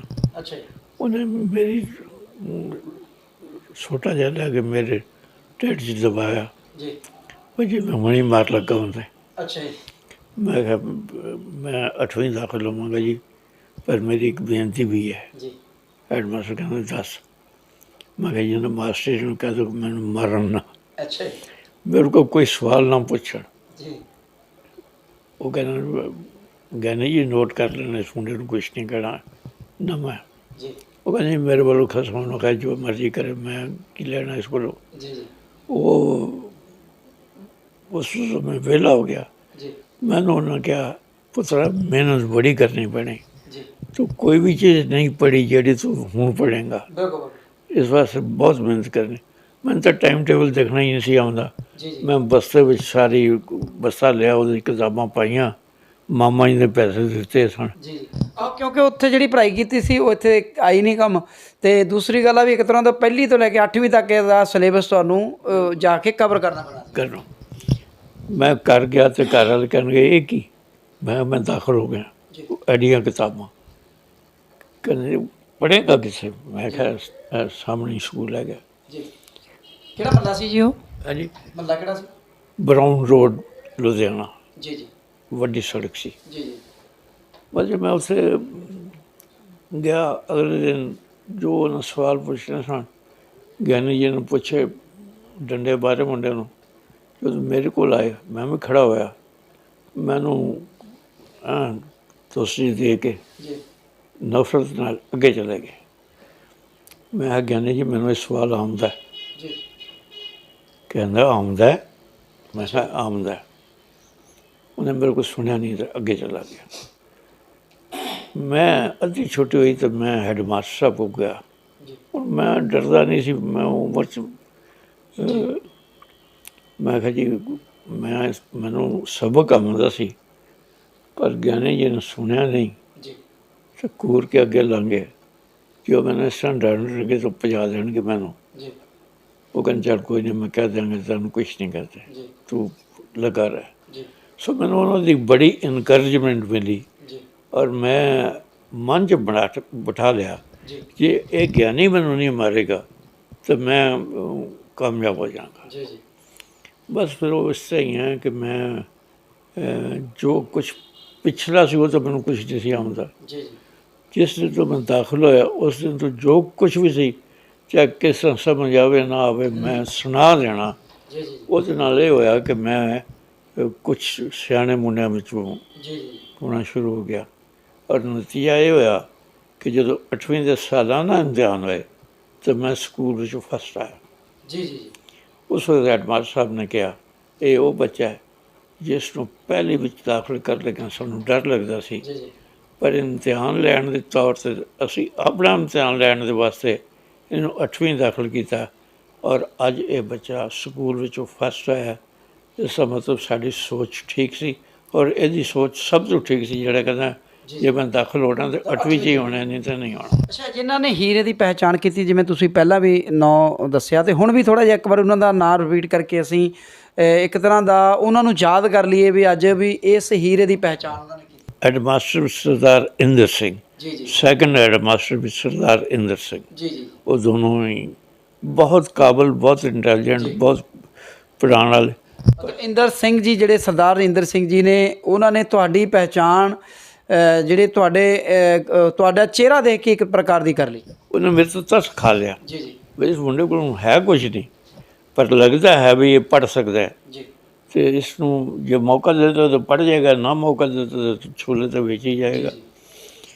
ਤੇ ਉਹ ਮੈਂ ਐਡਮਾਸਟਰ ਸਾਹਿਬ ਨੂੰ ਕਿਹਾ ਕਿ ਮੈਨੂੰ ਡਰ ਲੱਗਦਾ ਹੈ, ਇੱਕ ਤੁਸੀਂ ਹੋ ਜਿਹੜੇ ਕੁਝ ਨਹੀਂ ਕਹਿੰਦੇ, ਜੀ ਬਾਕੀ ਤਾਂ ਸਾਰਿਆਂ ਕੋਲ ਡਰ ਲੱਗਦਾ। ਜੀ ਜੀ ਉਹ ਕਹਿੰਦਾ ਮੈਂ ਐਡਮਾਸਟਰ ਹਾਂ ਨਾ, ਮੈਂ ਸਭ ਨੂੰ ਕਹਿ ਦਾਂਗੇ ਵੀ ਸਰੂਪ ਸਿੰਘ ਨੂੰ ਕੋਈ ਬੰਦਾ ਨਾ ਕੁਝ ਵੀ ਕਹੇ। ਜੀ ਉਹ ਇੱਕ ਤਜਰਬਾ ਕਰ ਰਿਹਾ ਸੀ, ਜੀ ਬਸ ਉਹ ਤਜਰਬਾ ਐਸਾ ਚੱਲਦਾ ਰਿਹਾ ਜੀ ਕਿ ਮੈਂ ਉਸ 'ਚ ਕਾਮਯਾਬ ਹੋਇਆ। ਜੀ ਨਾਮ ਹੀ ਆਇਆ ਤਾਂ ਮੈਂ ਹੈਡਮਾਸਟਰ ਮੋਨੀਟਰ ਬਣ ਗਿਆ। ਜੀ ਉੱਥੇ ਇੱਕ ਗੱਲ ਵਿੱਚ ਰਹਿ ਗਈ ਕਿ ਮੇਰੇ ਕੋਲ ਨਾ ਉਹ ਮੈਨੂੰ ਕਹਿੰਦੇ ਯਾਰ ਅੱਧੀ ਛੁੱਟੀ ਵੇਲੇ ਤੂੰ ਰੋਟੀ ਜਲਦੀ ਜਲਦੀ ਖਾ ਲੇਗਾ ਤੇ ਫਿਰ ਤੂੰ ਇੱਥੇ ਮੇਰੇ ਕਮਰੇ 'ਚ ਹੀ ਆ ਜਾ ਕਰ, ਮੈਂ ਤਾਂ ਥੋੜ੍ਹਾ ਬਹੁਤਾ ਪੜ੍ਹਾ ਦਿਆ ਕਰਾਂਗਾ। ਮੈਂ ਕਿਹਾ ਜੀ ਮੇਰੇ ਕੋਲ ਰੋਟੀ ਹੈ ਹੀ ਨਹੀਂ, ਮੈਂ ਰੋਟੀ ਖਾਣੇ ਕੀ, ਮੈਂ ਤਾਂ ਵਿਹਲਾ ਹੀ ਹਾਂ। ਉਹ ਕਹਿੰਦਾ ਫਿਰ ਅੱਛਾ ਤੂੰ ਕੱਲ੍ਹ ਤੂੰ ਜਲਦੀ ਆ ਜਾ ਕਰ। ਜੀ ਹੁਣ ਉਹਨਾਂ ਨੇ ਰਹਿੰਦੇ ਮਾਸਟਰਾਂ ਦੀ ਗੱਲ ਦੇਖੋ ਜੀ, ਹੈਡਮਾਸਟਰ ਸਨ ਮਾਊਂਟਨ ਜੇ ਰਹਿੰਦੇ ਸਨ, ਉਹਨਾਂ ਨੇ 2 ਦੀ ਥਾਂ 'ਤੇ 3 ਫੁਲਕੇ ਬਣਵਾਏ ਜੀ ਅਤੇ ਦਾਲ ਸਬਜ਼ੀ ਟਿਫਨ 'ਚ ਪਵਾਈ, ਲੈ ਕੇ ਆ ਗਏ। ਜੀ ਅੱਗੇ ਉਹ ਦੋਨੋਂ ਆਪ ਖਾਂਦੇ ਸਨ, ਹੁਣ ਉਹਨਾਂ 3 ਲਿਆਂਦੇ, ਉਹਨਾਂ ਨੇ 1 ਆਪ ਖਾਧਾ ਅਤੇ 2 ਮੈਨੂੰ ਦੇ ਦਿੱਤੇ ਜੀ ਕਿ ਇਹ ਖਾ। ਮੈਂ ਕਿਹਾ ਮਾਸਟਰ ਜੀ ਮੈਨੂੰ ਤਾਂ ਭੁੱਖ ਨਹੀਂ। ਉਹ ਕਹਿੰਦਾ ਕੰਜਰਾ ਅਸੀਂ ਤਾਂ ਇੱਕ ਨਾਲ ਵੀ ਸਰ ਜਾਏਗਾ, ਤੂੰ ਭੁੱਖਾ ਬੈਠਾ, ਬੱਚੇ ਹੈ, ਬੱਚੇ ਤਾਂ ਹਰ ਵਕਤ ਖਾਂਦੇ ਰਹਿੰਦੇ। ਜੀ ਮੈਂ ਫਿਰ ਸ਼ਰਮੋ ਕੁਸ਼ਰਮੀ ਮਿੰਟ ਫੁਲਕੇ ਖਾਣੇ, ਉਹਨਾਂ ਨੇ ਮੈਨੂੰ ਪੜ੍ਹਾਉਣਾ। ਉਸ ਪੜ੍ਹਾਈ ਦਾ ਵੀ ਅਸਰ ਹੋਇਆ, ਲਿਖਾਈ ਦਾ ਵੀ ਅਸਰ ਹੋਇਆ, ਉਹਨਾਂ ਦੀ ਮਿਹਰਬਾਨੀ ਦਾ ਵੀ ਅਸਰ ਹੋਇਆ ਕਿ ਮੈਂ ਆਪਣੀ ਕਲਾਸ ਵਿੱਚੋਂ ਫਸਟ ਆਉਣਾ ਸ਼ੁਰੂ ਕਰਤਾ। ਤੇ 10ਵੀਂ ਤੱਕ ਉਹਨਾਂ ਕੋਲ ਪੜ੍ਹੇ ਜੀ? 10ਵੀਂ ਤੱਕ ਪੜ੍ਹੇ ਔਰ 10ਵੀਂ 'ਚ ਮੈਂ ਸਕੂਲ 'ਚੋਂ ਬਹੁਤ ਅੱਛੇ ਨੰਬਰ ਲੈ ਕੇ ਪਾਸ ਹੋਇਆ ਅਤੇ ਸਾਡੇ ਸਕੂਲ ਦੀ ਆਨਰ ਵਾਸਤੇ ਜੀ ਟਾਂਗੇ ਮੰਗਵਾਏ ਗਏ ਅਤੇ ਟਾਂਗਿਆਂ ਵਿੱਚ ਸਾਰੇ ਸ਼ਹਿਰ 'ਚ ਜਲੂਸ ਕੱਢਿਆ ਗਿਆ ਜੀ ਕਿ ਇਹ ਬੱਚੇ ਫਸਟ ਆਏ ਨੇ। ਜੀ ਜੀ ਤਾਂ ਮੈਨੂੰ ਉਸ ਤੋਂ ਬੜੀ ਹੈਰਾਨਗੀ ਹੋਈ ਜੀ ਕਿ ਕਿੱਥੇ ਸਾਡਾ ਸਕੂਲ ਨਵਾਂ ਜਿਹਾ ਹਾਲੇ ਕੱਚੀ ਜਿਹੀ ਬਿਲਡਿੰਗ 'ਚ ਬਣਦਾ ਪਿਆ ਸੀ ਅਤੇ ਕਿੱਥੇ ਗੁਰੂ ਨੇ ਇਹ ਮਿਹਰ ਕੀਤੀ ਹੈ ਕਿ ਅਸੀਂ ਫਸਟ ਆ ਗਏ ਹਾਂ। ਬਿਲਕੁਲ ਸਾਰੇ ਕਾਲਜ ਸਾਨੂੰ ਕੌਣ ਦਾਖਲ, ਸਾਡੇ ਕੋਲ ਗਵਰਨਮੈਂਟ ਕਾਲਜ ਹੋਵੇ, ਆਰੀਆ ਕਾਲਜ ਹੋਵੇ, ਖਾਲਸਾ ਕਾਲਜ ਹੋਵੇ। ਕਿੱਥੇ ਗਏ ਜੀ ਉਸ ਤੋਂ ਬਾਅਦ? ਮੇਰੇ ਕੋਲ ਪੈਸਾ ਹੀ ਨਹੀਂ ਸਨ, ਮੈਂ ਦਾਖਲ ਹੋ ਨਹੀਂ ਸੀ ਸਕਦਾ। ਬੜਾ ਰੌਲਾ ਪਿਆ। ਇੱਕ ਸੱਜਣ ਨੇ ਕਿਹਾ ਤੇਰੀ ਫੀਸ ਮੈਂ ਦਿਆਂਗਾ ਅਤੇ ਤੂੰ ਦਾਖਲ ਹੋ, ਐਡਾ ਲਾਇਕ ਮੁੰਡਾ ਹੈ, ਪੜ੍ਹ। ਜੀ ਲੇਕਿਨ ਉਹ ਮੈਨੂੰ ਪਟਿਆਲੇ ਲੈ ਕੇ ਵੀ ਗਿਆ। ਮੇਰੇ ਪਿਤਾ ਜੀ ਪਟਿਆਲੇ ਉਸ ਵਕਤ ਕੰਮ ਕਰਦੇ ਸਨ। ਜੀ ਨਹਿਰ ਬਣ ਰਹੀ ਸੀ, ਨਹਿਰ ਦੇ ਥੱਲੇ ਥੱਲੇ। ਜੀ ਰਾਤ ਨੂੰ ਅਸੀਂ ਉੱਥੇ ਪਹੁੰਚੇ, ਮੈਨੂੰ ਦੇਖ ਕੇ ਕਹਿਣਗੇ ਤੂੰ ਕਿੱਧਰ ਆ ਗਿਆ? ਅੱਛਾ ਮੈਂ ਕਿਹਾ ਜੀ ਮੈਨੂੰ ਠੇਕੇਦਾਰ ਸਾਹਿਬ ਲੈ ਕੇ ਆਏ ਨੇ। ਕਹਿੰਦੇ ਯਾਰ ਤੂੰ ਦਾਖਲ ਹੋ। ਕਹਿੰਦਾ ਹੁਣ ਤਾਂ ਬਹੁਤ ਲੇਟ ਹੋ ਗਿਆ, ਸਵੇਰੇ ਦਿਨ ਚੜ੍ਹਨ ਤੋਂ ਪਹਿਲੇ ਤੂੰ ਵਾਪਸ ਚਲ ਜਾਣਾ। ਜੀ ਮੈਂ ਨਹੀਂ ਪੜ੍ਹਾ ਸਕਦਾ ਤੈਨੂੰ, ਜੀ ਜੋ ਮਰਜ਼ੀ ਕਰ, ਪੜ੍ਹਨ ਦਾ ਨਾਂ ਨਾ ਨਹੀਂ। ਜੀ ਜੀ ਮੇਰੇ ਬਸ ਹੋਰ ਮਾਯੂਸੀ ਸੀ ਵੀ ਮੇਰਾ ਫਿਊਚਰ ਖਤਮ ਹੈ। ਜੀ ਉਹ 6 ਮੀਲ ਸੀ ਉਹ ਨਹਿਰ ਜਿਹੜੀ ਹੁਣ ਵੀ ਚਲਦੀ ਉੱਥੋਂ। ਹੁਣ ਤਾਂ 6 ਮੀਲ ਦਾ ਪਤਾ ਨਹੀਂ ਲੱਗਦਾ, ਉਸ ਵਕਤ ਬਾਂਦਰ ਹੀ ਬਾਂਦਰ ਹੁੰਦੇ ਸਨ। ਜੀ ਅਤੇ ਮੈਂ ਟੁਰਿਆ ਸੀ, ਮੈਂ ਕਿਹਾ ਮੈਨੂੰ ਤਾਂ ਜਿਸ ਮਰਜ਼ੀ ਮਾਰ ਲਓ, ਮੈਂ ਕੀ ਕਰ ਸਕਦਾ। ਜੀ ਜੀ ਅਤੇ 6 ਮੀਲ ਪੈਦਲ ਚੱਲਦਾ ਮੈਂ ਬੱਸ ਸਟੈਂਡ 'ਤੇ ਪਟਿਆਲੇ ਪਹੁੰਚਿਆ। ਉੱਥੋਂ ਮੈਂ ਲੁਧਿਆਣੇ ਆਇਆ। ਰੋ ਕੇ ਹੀ ਆਪਣੇ ਆਪ ਨੂੰ ਕਿਹਾ ਵੀ ਮੈਨੂੰ ਨਹੀਂ ਕੋਈ ਰਸਤਾ ਮਿਲਦਾ। ਜੀ ਮੇਰੀ ਮਦਰ ਕਹਿਣ ਲੱਗੀ ਨਹੀਂ ਤਾਂ ਪੁੱਤਰ ਕਿਸਮਤ ਦੀ ਗੱਲਾਂ ਨੂੰ ਇਹੋ ਕੁਝ ਲਿਖਿਆ ਹੈ। ਸੋ ਮੈਂ ਉੱਥੇ ਆਪੇ ਰਸਤਾ ਲੱਭਣਾ ਸ਼ੁਰੂ ਕੀਤਾ। ਬੇਸਿਕ ਜੂਨੀਅਰ ਬੇਸਿਕ ਕਲਾਸ ਸ਼ੁਰੂ ਹੋਣੀ ਸੀ, ਉਹ ਫਿਰੋਜ਼ਪੁਰ ਸੀ। ਮੈਂ ਅਪਲਾਈ ਕਰਤਾ, ਮੇਰੇ ਨੰਬਰ ਉਹਨਾਂ ਨੂੰ ਚੰਗੇ ਹੀ ਲੱਗੇ ਹੋਣੇ। ਥੋੜ੍ਹਾ ਜਿਹਾ ਇਮਤਿਹਾਨ ਦਾ ਥੋੜ੍ਹਾ ਜਿਹਾ ਨਹੀਂ ਸੀ ਦਿੱਤਾ, ਪਰ ਮੇਰੇ ਪਿਛਲੇ ਰਿਕਾਰਡ ਤੋਂ ਹੀ ਉਹਨਾਂ ਨੇ ਮੈਨੂੰ ਫਸਟ ਡਿਵੀਜ਼ਨ 'ਚ ਪਾਸ ਕਰਤਾ। ਪਿੱਛੋਂ ਪਤਾ ਲੱਗਾ। ਅਤੇ ਉੱਥੇ ਮੈਂ ਜਦੋਂ ਲੱਗਿਆ ਅਤੇ ਕਦੇ ਫਿਰੋਜ਼ਪੁਰ, ਕਦੇ ਕਿਸੇ ਪਾਸੇ, ਕਦੇ ਕਿਸੇ ਪਾਸੇ, ਕਦੇ ਕਿਸੇ ਪਾਸੇ। ਹੁਣ ਪੈਸਾ ਵੀ ਕੋਲ ਨਾ ਹੋਵੇ ਤਾਂ ਪੜ੍ਹਾਈ ਵੀ ਨਾ ਹੋਵੇ ਤਾਂ ਬੰਦੇ ਦੇ ਪਾਸੇ ਫਿਊਚਰ ਕੀ ਹੋਏਗਾ। ਲੇਕਿਨ ਮੈਂ ਗੰਢ ਤਪ ਕਰਾ ਕੇ ਇੱਧਰ ਉੱਧਰ ਇਕੱਲਾ ਹੀ ਕਿਤਨਾ ਕਹਾਂਗਾ। 8ਵੀਂ 'ਚ 9ਵੀਂ 'ਚ ਪੜ੍ਹਨਾ ਲਿਆ, ਹੁਣ ਤਾਂ 10ਵੀਂ ਕਰ ਗਿਆ। ਪਰ ਮੈਂ ਕਿਹਾ ਵੀ ਮੇਰਾ ਇਸ ਦੁਨੀਆ ਵਿੱਚ ਸਿਰਫ ਵਾਹਿਗੁਰੂ ਹੈ, ਹੋਰ ਕੋਈ ਨਹੀਂ। ਜਾਂ ਮੇਰੀ ਮਾਂ ਹੈ, ਉਹ ਕੁਛ ਕਰ ਨਹੀਂ ਸਕਦੀ। ਗਰੀਬ ਆਦਮੀ ਉਹ ਸਿਲਾਈ ਕਰਨੀ ਸ਼ੁਰੂ ਕਰ। ਕਿੱਥੇ ਅਸੀਂ ਨੌਕਰ ਰੱਖੇ ਹੁੰਦੇ ਸਨ, ਕਿੱਥੇ ਸਿਲਾਈ ਕਰ ਰਹੀ ਹੈ ਮੇਰੀ ਮਾਂ। ਕਰ ਜਾਂਦਾ ਹਾਂ ਤਦ ਵੀ ਰੋਂਦਾ ਸਾਂ, ਬਾਹਰ ਫਿਰਦਾ ਹਾਂ ਤਦ ਵੀ ਰੋਂਦਾ ਸਾਂ। ਲੇਕਿਨ ਫਿਰ ਵੀ ਮੈਂ ਕਿਹਾ ਵੀ ਕੁਛ ਨਾ ਕੁਛ ਕਰਨਾ ਚਾਹੀਦਾ। ਤਾਂ ਮੈਂ ਕਰਦਾ ਰਿਹਾ। ਮੈਂ ਬੇਸਿਕ ਜਿਹੜੀ ਕਲਾਸ ਸੀ ਉਹਦੇ 'ਚ ਭਰਤੀ ਹੋ ਗਿਆ। ਨਾਲ ਮੈਂ ਪ੍ਰਾਈਵੇਟਲੀ ਵੀ ਪੜ੍ਹਾਈ ਸ਼ੁਰੂ ਕੀਤੀ। ਅਤੇ ਮੈਂ BA ਇੰਗਲਿਸ਼ ਦਾ ਇਮਤਿਹਾਨ ਵੀ ਪਾਸ ਕਰਤਾ। ਇੱਕ ਸਬਜੈਕਟ ਰਹਿ ਗਿਆ, ਉਹ ਅਗਲੇ ਸਾਲ ਕਰ ਲਿਆ। ਉੱਧਰ ਮੇਰੀ ਬੇਸਿਕ ਦੀ ਸਾਲ ਦੀ ਪੜ੍ਹਾਈ ਚੱਲਦੀ ਰਹੀ, ਉੱਧਰ ਮੈਂ BT ਕਰ ਲਈ। BA BT ਹੋ ਗਿਆ। ਰੌਲਾ ਪੈ ਗਿਆ ਬਈ ਇੱਕ ਮੁੰਡਾ ਐਸਾ ਜਿਹੜਾ ਪੜ੍ਹਦਾ ਤਾਂ ਜੂਨੀਅਰ ਬੇਸਿਕ 'ਚ ਹੈ, ਪਰ ਉਹਨੇ BT ਕੀਤੀ ਹੈ। ਤਾਂ ਮੇਰੀ ਇੱਜ਼ਤ ਹੋਣੀ ਸ਼ੁਰੂ ਹੋ ਗਈ ਵੀ ਇਹ ਬੰਦਾ ਬੜਾ ਸਿਆਣਾ ਯਾਰ, BA BT ਹੋ ਗਿਆ। ਸੋ ਐਵੇਂ ਕਰਦਿਆਂ ਜ਼ਿੰਦਗੀ 'ਚ ਬੜੇ ਗੇੜੇ ਖਾਧੇ, ਬੜੇ ਮਾਰ ਖਾਧੀ, ਬੜੇ ਪਾਪੜ ਵੇਲੇ, ਬੜੇ। ਸਰਵਿਸ ਦੇ ਵਿੱਚ ਕਦੋਂ ਚਲੇ ਗਏ ਸੀ ਅਤੇ ਕਿਹੜੇ ਮਹਿਕਮੇ ਨੂੰ ਪਹਿਲਾਂ ਚੁਣਿਆ ਸੀ? ਸਰਵਿਸ ਤੇ ਅਸੀਂ ਵੀ ਜੋ ਕੁਛ ਵੀ ਮਿਲੇ ਕਰ ਲੈਣਾ ਚਾਹੀਦਾ। ਪਹਿਲੇ ਮੈਂ ਪ੍ਰਾਇਮਰੀ ਸਕੂਲ ਮਾਸਟਰ ਬਣਿਆ। ਉਸ ਤੋਂ ਬਾਅਦ ਮੈਨੂੰ ਲੈਂਗੁਏਜ ਡਿਪਾਰਟਮੈਂਟ 'ਚ ਨੌਕਰੀਆਂ ਨਿਕਲੀਆਂ। ਉੱਥੇ ਮੈਂ ਭਰਤੀ ਹੋ ਗਿਆ। 19 ਬੰਦੇ ਭਰਤੀ ਹੋਏ, ਉਹਨਾਂ 'ਚੋਂ ਮੈਂ ਟਾਪ 'ਚ ਸਾਂ। ਹੁਣ ਉਹਦੀ ਤਨਖਾਹ ਜਿਹੜੀ ਗਵਰਨਮੈਂਟ ਕਾਲਜਾਂ 'ਚ ਪ੍ਰੋਫੈਸਰ ਨੂੰ ਮਿਲਦੀ ਨਾ ਤਨਖਾਹ, 200 ਦਾ ਗ੍ਰੇਡ ਸੀ, ਉਹ ਮਿਲਦੀ ਸੀ। ਅਤੇ ਮੈਂ ਬੜੀਆਂ ਛਾਲਾਂ ਮਾਰਾਂ ਵੀ ਕਿੱਥੇ ਮੈਨੂੰ 50 ਰੁਪਈਏ ਨਹੀਂ ਮਿਲਦੇ, ਹੁਣ 350 ਰੁਪਏ ਮਹੀਨਾ ਮਿਲਿਆ ਕਰੇਗਾ। ਬੜੀ ਖੁਸ਼ੀ ਹੋਈ ਵੀ ਗੱਡੀ ਲੈਣ 'ਤੇ ਆਉਂਦੀ ਪਈ ਹੈ। ਬਸ ਉੱਥੋਂ ਮੈਂ ਆਪਣਾ ਰਸਤੇ ਆਪ ਹੀ ਲੱਭਣੇ ਸ਼ੁਰੂ ਕਰਤੇ। ਕਦੇ ਪੜ੍ਹਨਾ, ਕਦੇ ਨਾ ਪੜ੍ਹਨਾ, ਕਦੇ ਅੱਗੇ ਜਾਣਾ, ਕਦੇ ਪਿੱਛੇ ਜਾਣਾ, ਨਾਲੇ ਪੜ੍ਹਾਈ ਜਾਰੀ ਰੱਖਣੀ। MA ਕਰ ਗਿਆ, ਦੂਜੀ MA ਕੀਤੀ, ਫਿਰ ਮੇਰਾ ਵਿਆਹ ਹੋਇਆ। ਜਿਸ ਵਕਤ ਮੇਰਾ ਵਿਆਹ ਹੋਇਆ ਉਸ ਵਕਤ ਮੈਂ ਡਬਲ MA ਸੀ, ਡਬਲ MA BT। ਫਿਰ ਰੌਲਾ ਪਿਆ ਵੀ ਇਹ ਮੁੰਡਾ ਡਬਲ MA BT ਹੈ। ਉਸ ਵਕਤ BA ਆਪਣੇ ਆਪ ਨੂੰ ਬਹੁਤ ਵੱਡੀ ਕੁਆਲੀਫਿਕੇਸ਼ਨ ਹੈ। ਸੋ ਡਬਲ MA ਜਿਹੜੀ ਪਹਿਲਾਂ ਕਿਹੜੀ ਕੀਤੀ ਸੀ? ਬਾਕੀ ਤੁਸੀਂ 2 ਅਤੇ 5 MA ਕਰ ਗਏ ਸੀ, ਕਿਹੜੀ ਸੀ? ਮੈਂ ਪਹਿਲੀ MA ਕੀਤੀ ਹਿਸਟਰੀ ਦੀ, ਦੂਜੀ ਕੀਤੀ ਉਰਦੂ ਦੀ। ਬਸ ਮੈਂ ਤੁਸੀਂ ਇਹ ਦੇਖੋ ਕਿ ਦੋਨੋਂ ਵਿੱਚ ਯੂਨੀਵਰਸਿਟੀ 'ਚੋਂ ਫਸਟ ਆਇਆ। ਔਰ ਮੇਰੀ ਬੜੀ ਠਾਠ ਬਣ ਗਈ। ਉਰਦੂ ਤਾਂ ਮੈਨੂੰ ਬਿਲਕੁਲ ਨਹੀਂ ਸੀ ਆਉਂਦਾ, ਲੇਕਿਨ ਮੈਂ ਇਮਤਿਹਾਨ ਦਿੱਤਾ। ਉਹਨਾਂ ਦਿਨ ਉਰਦੂ ਪੜ੍ਹਦਾ ਕੋਈ ਨਹੀਂ ਸੀ, ਨਫ਼ਰਤ ਕਰਦੇ ਸਨ। ਅਤੇ ਮੈਂ ਫਸਟ ਆਇਆ। ਜਿਹੜਾ ਡਾਇਰੈਕਟਰ ਜਨਰਲ ਸੀ ਉਹਨੇ ਤਾਂ ਮੈਨੂੰ ਮੁਬਾਰਕ ਦਿੱਤੀ। ਜਿਹੜਾ ਅਸਿਸਟੈਂਟ ਡਾਇਰੈਕਟਰ 'ਚ ਅੰਡਰ ਮੈਂ ਕੰਮ ਕਰਦਾ ਸੀ, ਉਸਨੇ ਕਿਸਮ ਦੀਆਂ ਗਾਲਾਂ ਕੱਢੀਆਂ ਵੀ ਇਹ ਮੂਰਖ ਪੜ੍ਹ ਕੇ ਆ ਕੇ ਕੀ ਬਣੇਗਾ। ਉਹਨੇ ਮੇਰੇ ਕੋਲ 1-2 ਸਵਾਲ ਪੁੱਛੇ, ਮੈਨੂੰ ਨਹੀਂ ਆਏ ਉਰਦੂ ਦੇ। ਮੈਂ ਕਿਹਾ ਜੀ ਕੋਈ ਸੌਖਾ ਜਿਹਾ ਪੁੱਛ ਲਓ, ਇਹ ਤਾਂ ਨਹੀਂ ਆਉਂਦਾ। ਕਹਿੰਦਾ ਫਿਰ ਤੂੰ ਭਰਤੀ ਕਰਨ ਹੋਣਾ ਸੀ, ਚੱਲ। ਮੈਂ ਕਿਹਾ ਜੀ ਮੈਂ ਅਸਤੀਫਾ ਦੇਣਾ। मैं अस्तीफा लिख के देता। वो कहता फोरनून लिख ताकि सरकार नूं तनख्वाह ना देनी पए।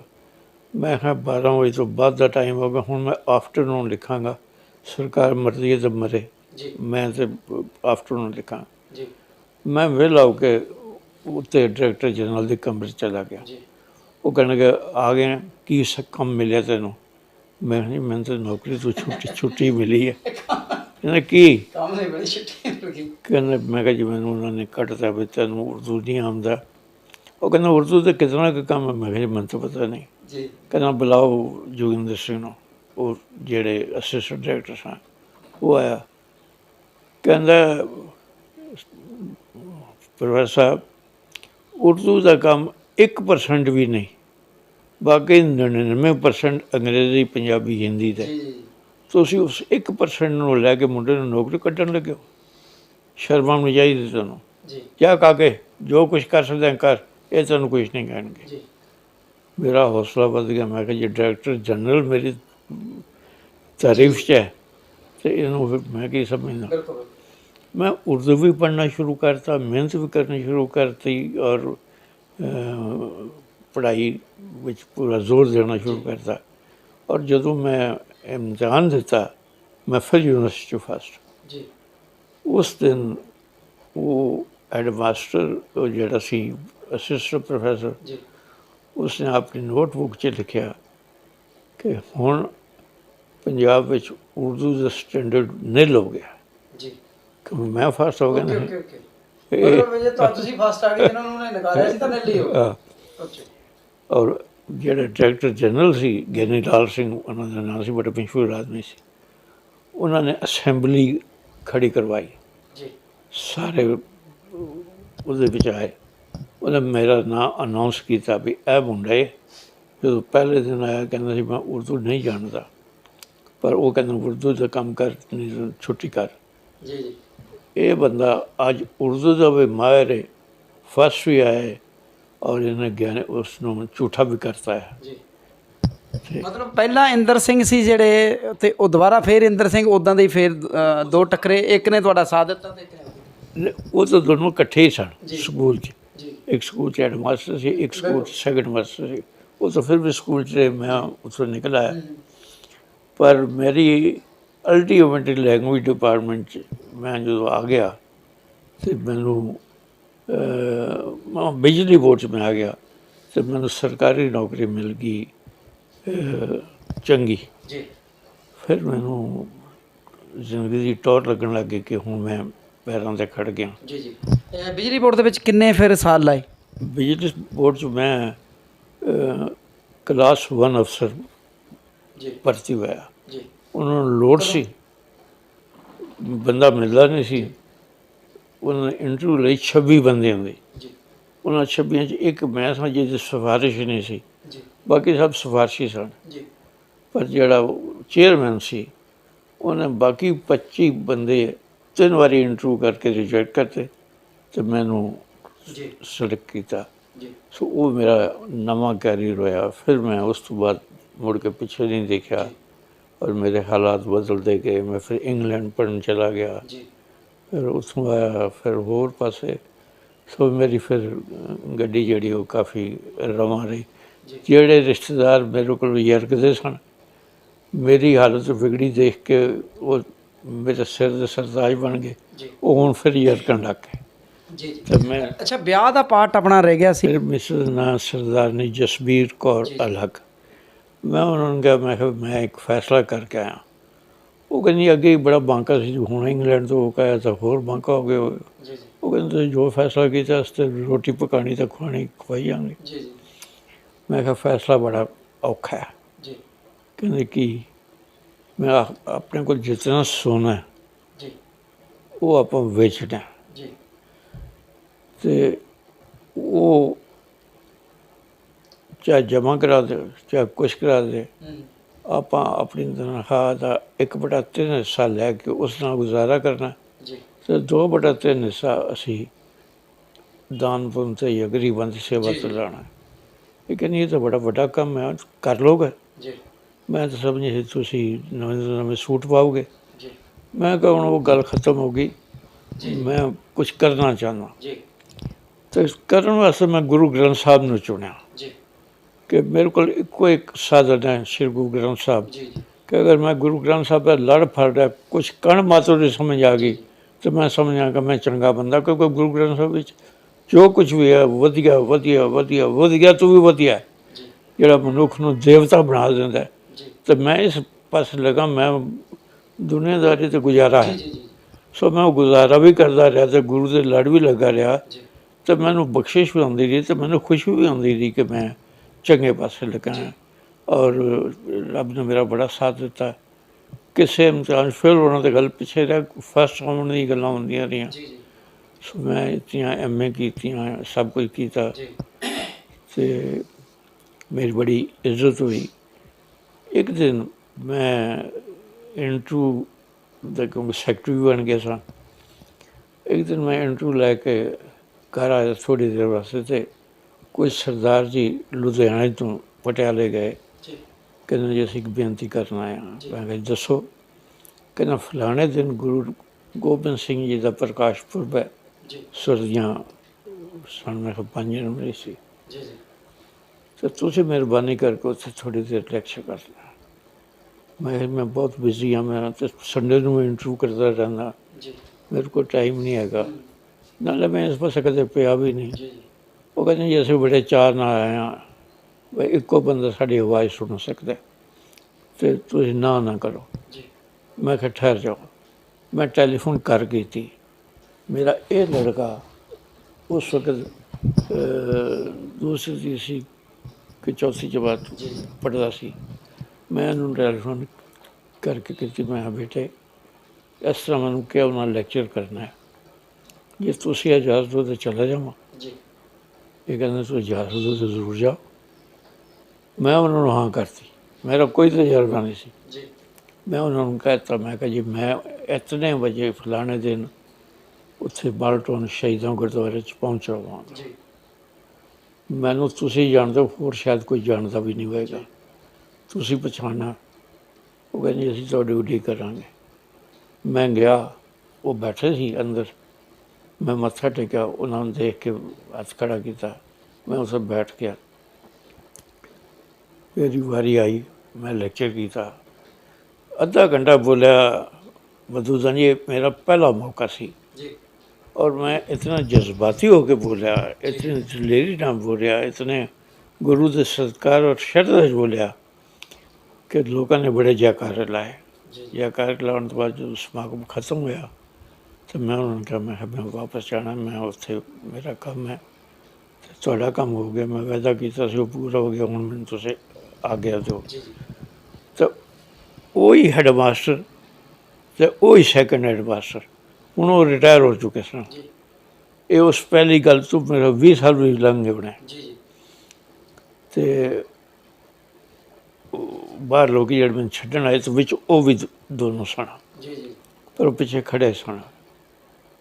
मैं उन्होंने देख लिया, मैं गड्डी 'च बैठन लगा था, जदों मैं उन्होंने देखा, मैं जाके उन्होंने पैरें हत्थ लाए, लम्मा पै गया बिल्कुल डंडोत। जी जी वो उन्होंने मैंने उठाया, प्यार किया, जी तो आपस कहते, मैं नहीं सी कहता ये अपना स्वरूप है। जी मैनूं कहंदा पुत्तर ये तू है ना, मैं कहा तुहाडा नौकर। कहंदा असीं आस तो रखते सन तू जी। तरक्की करेगा, जी पर सानूं इतनी उम्मीद नहीं ये सी ना करें कि साडे स्कूल का कोई बच्चा जिंदगी च इत्थे तक भी जा जी सके, जी पर तू तो कमाल ही करती है। जी जी मैं कहा तुहाडी किरपा होगी है। मैं जी ਉਹਦੇ ਨਾਲ फिर मेरी थोड़ी जी होर मानता वध गई, बई बंदा रिनोन्ड है। जी जी भर्ती करता था इस वास्ते हर बंदा सिफारिश करना आਉਂਦਾ ਸੀ, जी लोग मगर पैंदे सन, मिन्नतां करते सन, सब कुछ सी। बस मैं अपने मन च ये तार लिया, जी अपने पिता जी ਨੂੰ कहता कि एक अगर तुसीं मैनूं सिफारिश ना कीती जी तो मैं दुनिया का कोई बंदा आ जाए, मैं गलत काम नहीं करना, गलत बंदा भर्ती नहीं करना, चाहे मैनूं नौकरी छड्डनी पै जाए, तो जायज़ आ गया तो वो पिछे लग के भी उन्होंने सिलेक्ट करके कर पाई जाना, भावें कुछ करना पवे। जी वो कहते अच्छा जी वो कहते बच्चों मैं तुहानूं नहीं कहता, जी ਮੈਂ ਕਿਹਾ ਬਸ ਫਿਰ ਮੈਂ ਬਰੀ ਹਾਂ, ਫਿਰ ਮੈਨੂੰ ਕੋਈ ਨਹੀਂ ਕੁਝ ਕਹਿ ਸਕਦਾ।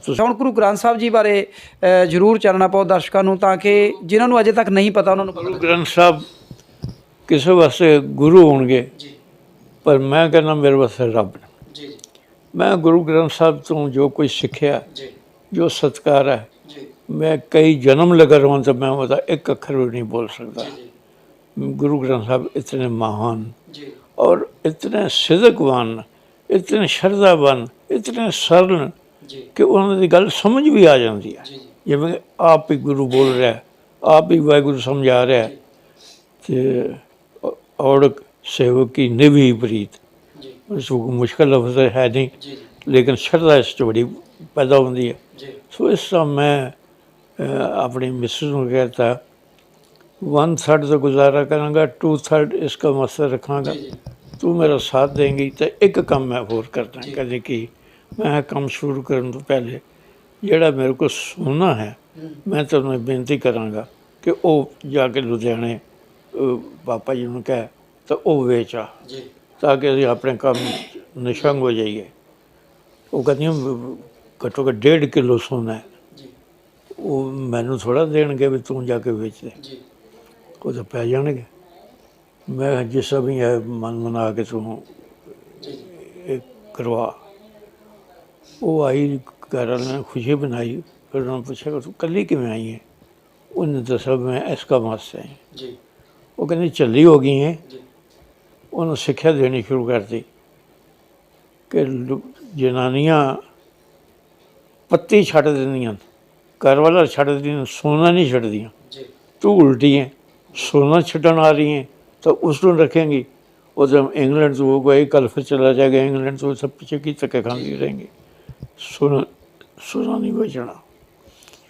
वो कहने पापा जी वो बड़ी तब्दील हो गए, तो उन्होंने मैंने कहा ये बेचे बगैर गल नहीं बनती, जी तो तू जा। मैं गया तो उन्हें मनना नहीं, जी तो गई तो तू मना लेना। जी जी वो कहने मेरी गल करा टेलीफोन से। जी उन्होंने टेलीफोन मिलाई, मैं चुकी, उन्होंने मैंने पहले 2-4 गल्लां कढ़ियां। सोहरा तेनों यही कम रह गया, और कोई कम नहीं रहा, जी कोई बनाता फिर तो मैं समझदा, लुटान तो सारी दुनिया लुटा लेंदी। जी मैं उन्होंने बड़ी रिस्पैक्टफुली कहा पापा जी लुटाने का तो मेरा भी मकसद नहीं हैगा, लेकिन इस काम च लुटाना पैना है, जी तो जे तुसीं इजाज़त दिओ तो मैं एक जिंदगी का मनोरथ पूरा कर सकदा, और तुहाडे अगे आस रखदा, मिहनत करदा, निमरता नाल। जी पता नहीं की मेहर हुई कि मेरे पिता जी मन गए, जी पर चल जे तू बेचना चाहता तो बेच दे, मैं तेरे नाल आ। मैं कहा फिर जसवीर नूं नाल लै जाओ तो बेच दो। वो गए बाजार बड़े हैवी हार्ट नाल, जी क्योंकि सोना बेचना बिल्कुल औखा काम है, वो भी 1.5 किलो 1.5 किलो सोना। जी जी बस जी वो बेचया, ਉਹਦੇ ਪੈਸੇ ਵਟੇ। ਮੈਂ ਕਿਹਾ ਪੈਸੇ ਨਾ ਲੈ ਕੇ ਆਈ, ਇਹਦੀ FD ਕਰਵਾ ਦੇ। जी ਉਹਨੇ FD ਕਰਵਾਤੀ। ਹੁਣ ਸਾਡਾ ਮਿਸ਼ਨ ਸ਼ੁਰੂ ਹੋ ਗਿਆ, ਅਸੀਂ ਮਲੰਗ ਆਦਮੀ, जी ਪਰ ਇਹ ਮੈਨੂੰ ਯਕੀਨ ਸੀ ਵੀ ਮੇਰੀ ਤਨਖਾਹ ਬੜੀ ਹੈ, ਭਾਵੇਂ ਮੈਂ 1/3 ਲੈਣਾ, 1/3 ਵੀ ਇਤਨੀ ਹੈ ਕਿ ਮੇਰਾ ਚੰਗਾ ਗੁਜ਼ਾਰਾ ਹੋ ਸਕਦਾ। जी ਅਤੇ ਪੂਰੀ ਤੇ ਡਾਇਰੈਕਟਰ ਦੀ ਤਨਖਾਹ ਜਿਹੜੀ जी ਉਹ ਬਿਜਲੀ ਬੋਰਡ 'ਚ ਬਾਕੀ ਸਾਰੇ ਮਹਿਕਮੇ ਨਾਲੋਂ ਜ਼ਿਆਦਾ ਤਨਖਾਹ ਮਿਲਦੀ ਸੀ। ਸੋ ਮੈਂ ਇਸ ਤਰ੍ਹਾਂ ਲੱਗ ਗਿਆ ਆਪਣੇ ਕੰਮ 'ਚ। ਮੈਂ ਬਹੁਤ ਮਾਹਿਰ, ਬਹੁਤ ਸੁਘੜ, ਬਹੁਤ ਸਿਆਣਾ, ਬਹੁਤ ਇੰਟੈਲੀਜੈਂਟ, ਬਹੁਤ ਬਾਰੀਕ ਬੀਨ। ਛੋਟੀ ਜਿਹੀ ਛੋਟੀ ਗਲਤੀ ਨੂੰ ਵੀ ਮੈਂ जी ਇਗਨੋਰ ਨਹੀਂ ਸੀ ਕਰਦਾ, ਅਤੇ ਵੱਡੀ ਤਾਂ ਸਵਾਲ ਹੀ ਨਹੀਂ ਪੈਦਾ ਹੁੰਦਾ। जी ਅਤੇ ਗੱਲ ਪੁੱਛਣ 'ਚ ਮੈਨੂੰ ਸ਼ਰਮ ਨਹੀਂ ਸੀ ਆਉਂਦੀ। ਅਗਰ ਮੈਨੂੰ ਕੋਈ ਚੀਜ਼ ਨਹੀਂ ਪਤਾ ਹੁੰਦੀ ਸੀ ਤਾਂ ਮੈਂ ਕਿਧਰੇ ਨਾ ਕਿਧਰੇ ਜਾ ਕੇ ਪੁੱਛ ਕੇ, ਜਿੱਥੇ ਮੈਨੂੰ ਤਸੱਲੀ ਹੁੰਦੀ ਸੀ ਉਸ ਤੋਂ ਬਾਅਦ ਹੀ ਮੈਂ जी जी ਰੋਟੀ ਪਾਣੀ ਖਾਂਦਾ ਸਾਂ, ਨਹੀਂ ਤਾਂ ਇਹ ਕੰਮ ਕਰਦਾ ਸਾਂ। ਸੋ ਇਮਾਨਦਾਰੀ ਨਾਲ 1/3 ਤਨਖਾਹ 'ਤੇ ਹੁਣ ਮਕਾਨ ਫਿਰ 1/3 ਵਾਲਾ ਲੈਣਾ ਪਿਆ। जी ਉਹਦੇ ਉੱਤੇ 8 ਫੁੱਟ ਦੇ ਫਾਸਲੇ 'ਤੇ ਟੀਨ ਦੇ ਛੱਤ ਸੀ। जी ਹੁਣ ਟੀਨ ਦਾ ਛੱਤ ਗਰਮੀਆਂ 'ਚ ਅੱਗ ਵਰਗਾ ਹੋ ਜਾਂਦਾ, जी जी ਔਰ 8 ਫੁੱਟ ਦੇ ਉੱਤੇ ਛੱਤ ਸੀ ਸਾਰਾ, जी ਚੁਬਾਰੇ 'ਤੇ ਅਸੀਂ ਰਹਿੰਦੇ ਸਾਂ। ਹੁਣ ਮੈਂ ਤਾਂ ਅੱਧੇ ਘੰਟੇ ਵਾਸਤੇ ਘਰ ਜਾਣਾ, ਰੋਟੀ ਰੋਟੀ ਖਾਣ ਵਾਸਤੇ। ਬੱਚਿਆਂ ਨੇ ਤਾਂ ਸਾਰਾ ਦਿਨ ਉਹ ਰਹਿਣਾ ਉੱਥੇ। ਅਤੇ ਮੈਨੂੰ ਰਸਤੇ 'ਚ ਖਿਆਲ ਆਇਆ, ਮੈਂ ਆਪਣੇ ਘਰ ਵਾਲਿਆਂ ਨਾਲ ਜ਼ਿਆਦਤੀ ਕਰ ਰਿਹਾ। ਮੈਂ ਤਾਂ ਫਿਰ ਹੁਣ ਇੱਥੇ ਅਸੀਂ ਕਮਰੇ 'ਚ ਆਣ ਕੇ ਬਹਿ ਗਿਆ। ਉਹ ਤਾਂ ਤਪਦੇ ਪਏ ਹੋਣਗੇ ਉੱਥੇ। ਮੈਂ ਆਉਂਦੇ ਸਾਰ ਬੰਦੇ ਨੂੰ ਕਿਹਾ, ਜਾਓ ਮੇਰਾ AC ਵਾਪਸ ਕਰ ਆਓ। ਉਹ ਕਹਿੰਦੇ ਜੀ ਇਹ ਤਾਂ ਤੁਸੀਂ ਲਿਖ ਕੇ ਦਿਓ ਕਿ ਇਹ ਤੁਹਾਨੂੰ ਮਨਜ਼ੂਰ ਹੋਇਆ, ਵਾਪਸ ਹੋਣਾ ਨਹੀਂ। ਮੈਂ ਕਿਹਾ ਮੈਂ ਕਹਿੰਦਾ ਵਾਪਸ ਕਰੋ, ਤੁਸੀਂ ਮੇਰੀ ਗੱਲ ਮੰਨਣੀ ਕਿ ਤੁਸੀਂ। ਗੱਲਬਾਤ ਸ਼ੁਰੂ ਹੋ ਗਈ। ਉਹ ਮੰਨਣ ਨਾ ਵੀ ਤੁਹਾਡੀ ਸਰਵਿਸ ਵਿੱਚ ਪ੍ਰੋਵਾਈਡਡ ਹੈ। ਮੈਂ ਕਿਹਾ ਜੀ ਮੈਨੂੰ ਸੂਟ ਨਹੀਂ ਕਰਦਾ, ਮੈਂ ਇਸ ਦੀ ਹਵਾ 'ਚ ਬੈਠਦਾ, ਮੈਨੂੰ ਜ਼ੁਕਾਮ ਹੋਣਾ ਸ਼ੁਰੂ ਹੋ ਜਾਂਦਾ। ਅਖੀਰ ਉਹਨਾਂ ਨੇ AC ਛੱਡ ਕੇ ਮੈਨੂੰ ਏਅਰ ਕੂਲਰ ਦੇ ਦਿੱਤਾ। ਮੈਂ ਏਅਰ ਕੂਲਰ ਲਾ ਛੱਡਿਆ ਉੱਤੇ, ਪਰ ਉਸਨੂੰ ਆਨ ਨਹੀਂ ਕੀਤਾ। ਅਤੇ ਉਸੇ ਤਰ੍ਹਾਂ ਹੀ ਮਤਲਬ ਜਿਹੋ ਜਿਹਾ ਮਾਹੌਲ ਪਰਿਵਾਰ ਵਾਲੇ ਨਿਕਲਦੇ ਸੀ, ਉਹੋ ਜਿਹਾ ਤੁਸੀਂ ਆਪਣਾ ਉਹੋ ਜਿਹਾ ਚੱਲਣਾ ਬਣਾ ਲਿਆ। ਪਰ ਮੈਨੂੰ ਉਹਦੇ ਨਾਲ ਬੜੀ ਸ਼ਾਂਤੀ ਹੋਈ ਕਿ ਜੇ ਮੈਨੂੰ ਧੁੱਪ ਇੱਥੇ ਲੱਗ ਰਹੀ ਤਾਂ ਉਹਨਾਂ ਨੂੰ ਉੱਥੇ ਲੱਗ ਰਹੀ, ਕੋਈ ਗੱਲ ਨਹੀਂ। ਇਹ ਗੁਰੂ ਨੇ ਸਾਨੂੰ ਸੇਵਾ ਹੋਰ ਬਖਸ਼ੀ ਹੈ, ਤਾਂ ਉਹ ਪਿਛਾਂ ਸਾਡੇ ਵਾਸਤੇ ਕੋਈ ਅਰਥ ਨਹੀਂ ਕਰਦੀ। ਸੋ ਉਸ ਸਿਲਸਿਲੇ 'ਚ ਵੀ ਅਸੀਂ ਬਹੁਤ ਹੀ ਮਿਹਨਤ ਕੀਤੀ। ਗੁਰੂ ਮਹਾਰਾਜ ਨੇ ਮਿਹਰਬਾਨੀ ਕੀਤੀ, ਨਾਮ ਹੀ ਖਟਿਆ, ਔਰ ਇਹ ਗੱਲ ਪ੍ਰਚਲਿਤ ਹੋ ਗਈ ਕਿ ਇਹ ਬੰਦਾ ਸਿਰਫ ਰੋਟੀ ਖਾਣ ਤੱਕ ਨਹੀਂ ਸੰਬੰਧਿਤ ਹੈ, ਬਾਕੀ ਜੋ ਕੁਛ ਵੀ ਇਸਦਾ ਹੈ ਉਹ ਗੁਰੂ ਦਾ ਹੈ, ਇਹਦਾ ਕੁਛ ਨਹੀਂ ਇਹਦੇ ਵਿੱਚ। ਅੱਛਾ, ਗੁਰੂ ਗ੍ਰੰਥ ਸਾਹਿਬ ਜੀ ਨੂੰ ਲੈ ਕੇ ਫਿਰ ਤੁਸੀਂ ਪਹਿਲਾਂ ਸਟਾਰਟਿੰਗ ਕਿੱਥੋਂ ਕੀਤੀ ਹੈ ਅਤੇ ਕਿਹੜੀਆਂ ਕਿਤਾਬਾਂ ਲਿਆਂਦੀਆਂ? ਮੈਂ ਜਦੋਂ ਇੰਗਲੈਂਡ ਗਿਆ ਪੜ੍ਹਨ ਵਾਸਤੇ, ਅਤੇ ਉੱਥੇ ਇੱਕ ਫਰਾਂਸੀਸੀ ਮੁੰਡਾ ਮੇਰਾ ਦੋਸਤ ਬਣ ਗਿਆ। ਉਹ ਕਹਿਣ ਲੱਗਾ ਕਿ ਕੋਈ ਲਿਖਤਾ ਵੀ ਹੈ? ਮੈਂ ਕਿਹਾ ਵਿਹਲਾ ਟਾਈਮ ਹੋਵੇ ਤਾਂ ਕੋਈ ਥੋੜ੍ਹਾ ਬਹੁਤਾ ਲਿਖ ਲੈਣਾ। ਕਹਿੰਦਾ ਕੀ? ਮੈਂ ਉਹਨੂੰ ਮਖੌਲ 'ਚ ਕਿਹਾ, ਘੁੱਗੀ ਕੀ ਜਾਣੇ ਸਤਿਗੁਰ ਕੀ ਬਾਤਾਂ। ਕਹਿੰਦਾ ਇਹ ਲਿਖਦਾ? ਮੈਂ ਕਿਹਾ ਹਾਂ। ਕਹਿੰਦਾ ਮੈਂ ਥੋੜ੍ਹਾ ਬਹੁਤਾ ਉਰਦੂ ਪੰਜਾਬੀ ਵੀ ਜਾਣਦਾ, ਕਿਉਂਕਿ ਮੈਂ ਇੱਥੇ ਪੜ੍ਹਨ ਆਇਆ, ਪਰ ਮੇਰੀ ਫਰਾਂਸੀਸੀ ਭਾਸ਼ਾ ਹੈ। ਸਾਡੀ ਭਾਸ਼ਾ ਵਿੱਚ ਨਾ ਕੋਈ ਅੱਖਰ ਬਗੈਰ ਅਰਥ ਤੋਂ ਲਿਖਿਆ ਜਾਂਦਾ ਅਤੇ ਨਾ ਕੋਈ ਅੱਖਰ ਬਗੈਰ ਅਰਥ ਤੋਂ ਪੜ੍ਹਿਆ ਜਾਂਦਾ। ਅਤੇ ਤੂੰ ਇਹ ਬਕਵਾਸ ਕਰ ਰਿਹਾ, ਇਹ ਕੀ ਹੋਇਆ? ਮੇਰੇ ਮਨ 'ਚ ਆਇਆ ਵੀ ਵਾਕਈ ਮੈਂ ਤਾਂ ਬੜਾ ਟਾਈਮ ਵੀ ਜ਼ਾਇਆ ਕਰ ਰਿਹਾ ਅਤੇ ਇੱਜ਼ਤ ਵੀ ਜ਼ਾਇਆ ਕਰ ਰਿਹਾ, ਮਖੌਲ ਦਾ ਪਾਤਰ ਬਣ ਰਿਹਾ। ਮੈਨੂੰ ਕੋਈ ਟਾਪਿਕ ਲੱਭਣਾ ਚਾਹੀਦਾ। ਮੈਂ ਸਾਰੀ ਰਾਤ ਲੱਗਾ ਰਿਹਾ, ਅਖੀਰ ਮੈਨੂੰ ਟਾਪਿਕ ਲੱਭ ਗਿਆ। ਮੈਂ ਕਿਹਾ ਮੇਰੀ ਤਾਂ ਮੌਜਾਂ ਬਣ ਗਈਆਂ। ਬਾਕੀਆਂ ਨੂੰ ਤਾਂ ਪਤਾ ਨਹੀਂ ਕੀ ਕੀ ਕਿਤਾਬਾਂ ਦੇਖਣੀਆਂ ਪੈਣਗੀਆਂ। ਬਿਲਕੁਲ ਤਾਂ ਗੁਰੂ ਗ੍ਰੰਥ ਸਾਹਿਬ ਹੈਗੇ। ਮੈਂ ਗੁਰੂ ਗ੍ਰੰਥ ਸਾਹਿਬ ਵੀ ਅਗਰ ਪੜ੍ਹਨਾ ਸ਼ੁਰੂ ਕਰਾਂ ਤਾਂ ਮੈਂ ਸਾਰੀ ਉਮਰ ਉਹੀ ਨਹੀਂ ਮੁੱਕਣਾ। ਸੋ ਜੇ ਮੈਂ ਗੁਰੂ ਗ੍ਰੰਥ ਸਾਹਿਬ ਦਾ ਊੜੇ ਆੜੇ ਤੋਂ ਸ਼ੁਰੂ ਕੀਤਾ ਅਤੇ ਆਧਾਰ ਬਣਾ ਲਿਆ ਆਪਣਾ। ਜੋ ਆਨੰਦ ਮੈਨੂੰ ਉਸ ਹਾਲਤ ਵਿੱਚ ਆਇਆ, ਪੁੱਛੋ ਕੁਛ ਨਹੀਂ। ਇਸ ਨੇ ਵੀ ਤਬਦੀਲੀ ਕਰਤੀ। ਤਦੋਂ ਜਦ ਮੈਂ ਵਾਪਸ ਗਿਆ ਤਾਂ ਉਹ ਸਰੂਪ ਸਿੰਘ ਨਹੀਂ ਸੀ ਜਿਹੜਾ ਪੜ੍ਹਨ ਆਇਆ ਸਾਂ। ਉਹ ਸਰੂਪ ਸਿੰਘ ਸੀ ਇੱਕ ਸਾਧੂ, ਇੱਕ ਫਕੀਰ, ਇੱਕ ਗਰੀਬ, ਇੱਕ ਨਿਪਾਣਾ, ਇੱਕ ਨਿਤਾਣਾ। ਉਹਦੇ ਨਾਲ ਬੜਾ ਆਨੰਦ ਆਇਆ ਔਰ ਬੜੀ ਪੜ੍ਹਾਈ ਕੀਤੀ। ਔਰ ਗੁਰੂ ਗ੍ਰੰਥ ਸਾਹਿਬ ਬਾਰੇ ਫਿਰ ਮੈਂ ਜਿਤਨੀ ਵੱਧ ਤੋਂ ਵੱਧ ਸਟੱਡੀ ਹੋ ਸਕੀ। ਪਹਿਲੀ ਕਿਤਾਬ ਕਿਹੜੀ ਲਿਖੀ ਫਿਰ ਗੁਰੂ ਗ੍ਰੰਥ ਸਾਹਿਬ 'ਤੇ? ਪਰਿਚੈ ਗੁਰੂ ਗ੍ਰੰਥ ਸਾਹਿਬ। ਹੁਣ ਉਹ ਕਿਤਾਬ ਲਿਖਣ 'ਚ ਸਾਰੇ ਗੁਰੂ ਸਾਹਿਬਾਨ ਦਾ, ਭੱਟ ਸਾਹਿਬਾਨ ਦਾ, ਭਗਤ ਸਾਹਿਬਾਨ ਦਾ ਵੇਰਵਾ ਦੇਣਾ ਪੈਂਦਾ ਸੀ, ਜਿਹੜਾ ਅਵੇਲੇਬਲ ਹੀ ਨਹੀਂ ਸੀ। ਲੇਕਿਨ ਮੈਂ ਕਿਹਾ ਹੁਣ ਸ਼ੁਰੂ ਕਰਨੀ ਹੈ ਅਤੇ ਕਰਨੀ ਹੈ। ਮੈਂ ਆਪਣੀ ਨੌਕਰੀ ਦੀ ਤਾਕਤ ਨਾਲ ਗੁਜਰਾਤ ਦੇ DC ਨੂੰ ਟੈਲੀਫੋਨ ਕਰ ਦੇਣੇ, ਮੱਧ ਪ੍ਰਦੇਸ਼ ਦੇ ਕਮਿਸ਼ਨਰ ਨੂੰ ਟੈਲੀਫੋਨ ਕਰ ਦੇਣੇ ਕਿ I want this information, I am writer also and want to study, you please help me, ask your persons to give me this and this data. ਉਹਨਾਂ ਨੇ ਅੱਗੋਂ ਆਰਡਰ ਕਰਨਾ ਤਾਂ ਗੱਲ ਬਣ ਜਾਣੀ। ਸੋ ਮੈਂ ਗੁਰੂ ਗ੍ਰੰਥ ਸਾਹਿਬ ਦੇ 36 ਮਹਾਂਪੁਰਸ਼ਾਂ ਬਾਰੇ ਕਿਤਾਬ ਰੂਪ 'ਚ ਕਿਤਾਬ ਲਿਖੀ, ਜਿਹੜੀ ਉਸਦਾ ਨਾਂ ਸੀ ਪਰਿਚੈ ਗੁਰੂ ਗ੍ਰੰਥ ਸਾਹਿਬ।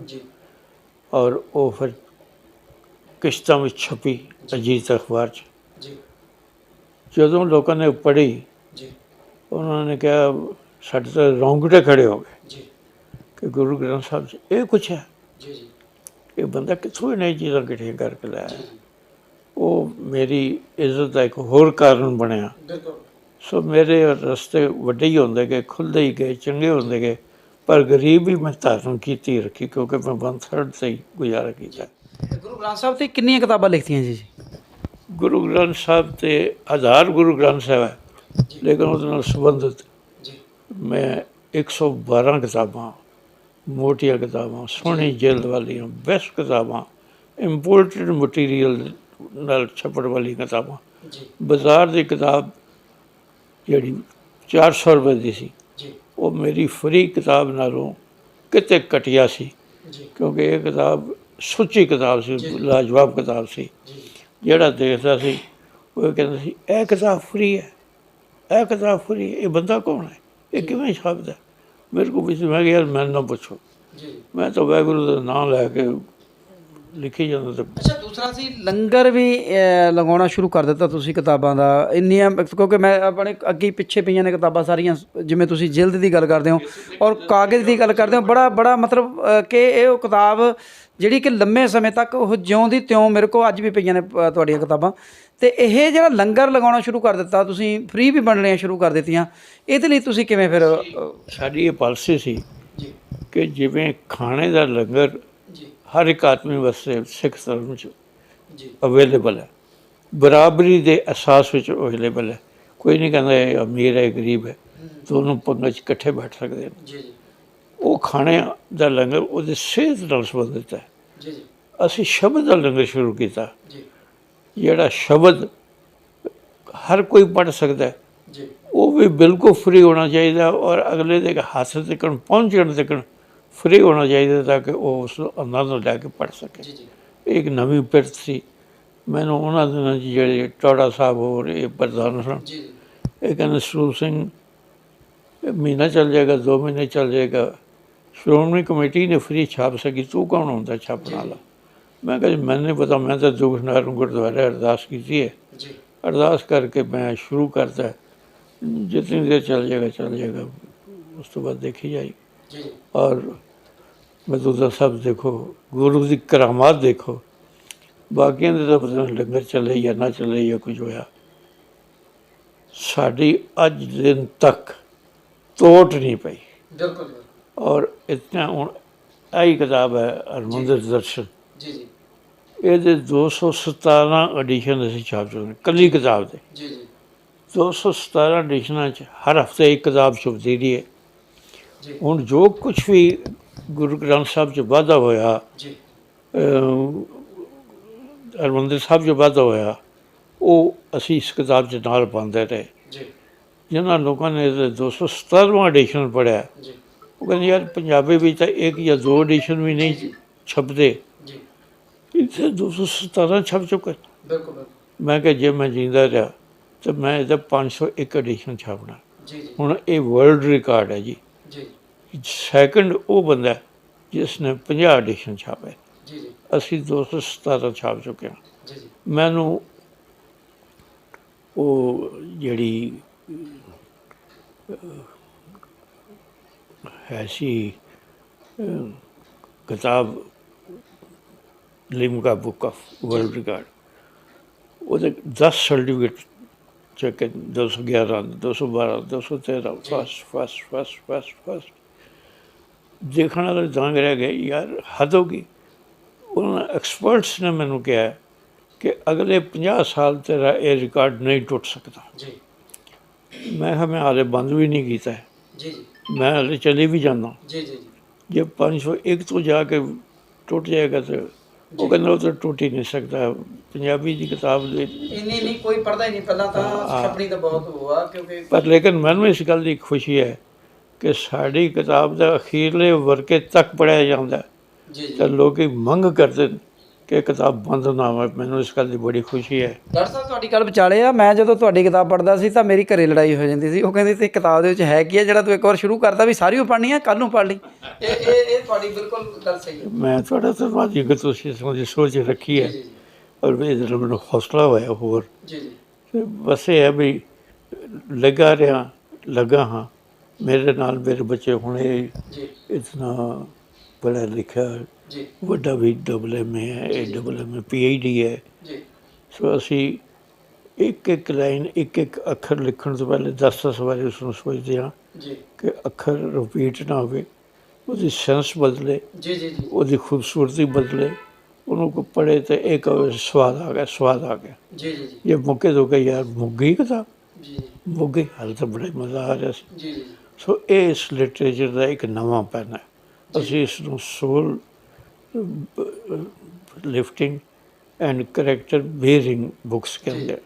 ਅਖਲਾਕ ਵੀ ਉੱਚਾ ਕਰਦੀਆਂ ਅਤੇ ਆਤਮਾ ਨੂੰ ਵੀ ਉੱਚਾ ਕਰਦੀਆਂ, ਅਤੇ ਹੈ ਮੁਫਤ। ਬਾਕੀ ਇੱਕ ਗੱਲ ਹੋਰ ਵੀ ਹੈ, ਜਦੋਂ ਤੁਹਾਡੀਆਂ ਕਿਤਾਬਾਂ ਪੜ੍ਹਦੇ ਆ ਤੁਸੀਂ, ਕਿਤਾਬਾਂ ਚਾਹੇ ਗੁਰੂ ਗ੍ਰੰਥ ਸਾਹਿਬ ਜੀ ਆ ਚਾਹੇ ਕੋਈ ਹੋਰ ਵਿਸ਼ਾ, ਉਹਦੇ ਨਾਲ ਨਾਲ ਤੁਸੀਂ ਆਮ ਜ਼ਿੰਦਗੀ ਦਾ ਜਿਹੜਾ ਬਹੁਤ ਸਾਰੀਆਂ ਘਟਨਾਵਾਂ ਉਹਨਾਂ ਦਾ ਜ਼ਿਕਰ ਵੀ ਤੁਸੀਂ ਆਪਣੀਆਂ ਕਿਤਾਬਾਂ ਦੇ ਵਿੱਚ ਕਰਕੇ ਉਹਨਾਂ ਦਾ ਰੌਚਕਤਾ ਪਾਉਣਾ ਜਾਂ ਉਹਦੇ 'ਤੇ ਇੱਕ ਪ੍ਰਤੱਖ ਨੂੰ ਪ੍ਰਮਾਣ ਦੀ ਜਿਹਦੀ ਲੋੜ ਹੁੰਦੀ ਹੈ ਉਹ ਵੀ ਤੁਸੀਂ, ਮੈਂ ਦੇਖਿਆ ਕਈ ਕਿਤਾਬਾਂ ਦੇ ਵਿੱਚ ਕਰਦੇ ਰਹੇ ਹੋ, ਅਤੇ ਬੜੀ ਖੁਸ਼ੀ ਹੋਈ ਆ ਉੱਥੇ। ਦਿਨ ਰਾਤ ਮੇਰਾ ਮਕਸਦ ਹੀ ਹੁੰਦਾ ਸੀ ਕਿ ਕਿਤਾਬਾਂ ਛਪਣ, ਸੋਹਣੀਆਂ ਤੋਂ ਸੋਹਣੀਆਂ ਛਪਣ, ਜ਼ਿਆਦਾ ਤੋਂ ਜ਼ਿਆਦਾ ਛਪਣ, ਔਰ ਫ੍ਰੀ ਵੰਡੀਆਂ ਜਾਣ, ਜੀ ਵੱਧ ਤੋਂ ਵੱਧ ਲੋਕਾਂ ਤੱਕ ਫ੍ਰੀ ਜਾਣ। ਅਸੀਂ ਹੁਣ ਤੇ ਕਰੋਨਾ ਨੇ ਵਿਪਤਾ ਖੜੀ ਕੀਤੀ ਹੈ, ਇਸ ਤੋਂ ਪਹਿਲੇ ਸਾਡੀਆਂ ਇਹ ਕਿਤਾਬਾਂ ਦੁਨੀਆ ਦੇ 22 ਦੇਸ਼ਾਂ ਵਿੱਚ ਵੰਡੀਆਂ ਜਾ ਰਹੀਆਂ। ਜੀ ਜੀ ਹੁਣ ਵੀ ਤੁਹਾਡੀਆਂ ਕਈ ਕਿਤਾਬਾਂ ਦਾ ਇੰਗਲਿਸ਼ ਦੇ ਵਿੱਚ ਵੀ ਲੱਥਾ ਹੋਇਆ। ਇੰਗਲਿਸ਼, ਹਿੰਦੀ, ਪੰਜਾਬੀ, ਬੰਗਾਲੀ, ਇਟਾਲੀਅਨ, ਇਹਨਾਂ ਭਾਸ਼ਾਵਾਂ 'ਚ ਅਸੀਂ ਕਿਤਾਬਾਂ ਲਿਖੀਆਂ। ਔਰ ਜਿਹੜੀ ਵੀ ਕਿਤਾਬ ਲਿਖੀ ਹੈ ਲੋਕਾਂ ਨੇ ਉਸ ਦੀ ਬਹੁਤ ਪ੍ਰਸਿੱਧੀ ਕੀਤੀ ਹੈ ਵੀ ਕਮਾਲ ਕਰਤੀ ਹੈ, ਕਮਾਲ ਕਰਤੀ। ਕੋਈ ਰੱਬੀ ਹੱਥ ਹੀ ਹੈ ਤੇਰੇ ਨਾਲ ਜਿਸ ਨੇ ਇਹ ਲਿਖਿਆ, ਨਹੀਂ ਤਾਂ ਆਮ ਬੰਦਾ ਐਡੀ ਵੱਡੀ ਨੌਕਰੀ ਦਾ ਵਕਤ ਹੀ ਨਹੀਂ ਮਿਲਦਾ। ਔਰ ਤੇਰੇ ਕੋਲ ਤੇ ਇੱਕੋ ਟਾਈਮ 'ਤੇ 6 ਮਹਿਕਮੇ ਸਨ।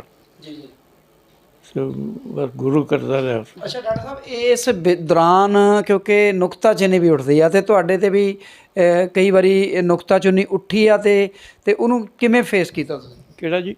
ਜੇ ਮਤਲਬ ਇਸ ਦੌਰਾਨ ਤੁਸੀਂ ਕਿਤਾਬਾਂ ਲਿਖੀਆਂ ਜਾਂ ਕੁਛ ਹੋਰ ਲਿਖਿਆ ਵੀ ਨੁਕਤਾਚੀਨੀ ਕਰਨ ਵਾਲੇ ਵੀ ਪੈਦਾ ਹੋਏ ਨੇ, ਜੇ ਪੈਦਾ ਹੋਏ ਨੇ ਤਾਂ ਕਿਵੇਂ ਉਹਨਾਂ ਨੂੰ ਫੇਸ ਕੀਤਾ? ਕਦੇ ਮੈਨੂੰ ਕੋਈ ਕਹਿੰਦਾ ਸੀ ਤੂੰ ਇਹਦੇ ਨਾਲ ਇਹ ਵੀ ਲਿਖਣਾ ਸ਼ੁਰੂ ਕਰ ਦੇ ਜ਼ਿਆਦਾ ਠੀਕ ਹੈ, ਇਹ ਵੀ ਲਿਖਣਾ ਸ਼ੁਰੂ ਕਰ ਦੇ ਜ਼ਿਆਦਾ ਠੀਕ ਹੈ, ਤਾਂ ਮੈਂ ਉਹਨਾਂ ਨੂੰ ਇੱਕੋ ਜਵਾਬ ਦਿੰਦਾ ਸਾਂ, ਮੈਂ ਧਾਰਮਿਕ ਬੰਦਾ, ਜੀ ਧਰਮ ਹੀ ਮੇਰਾ ਆਧਾਰ ਹੈ।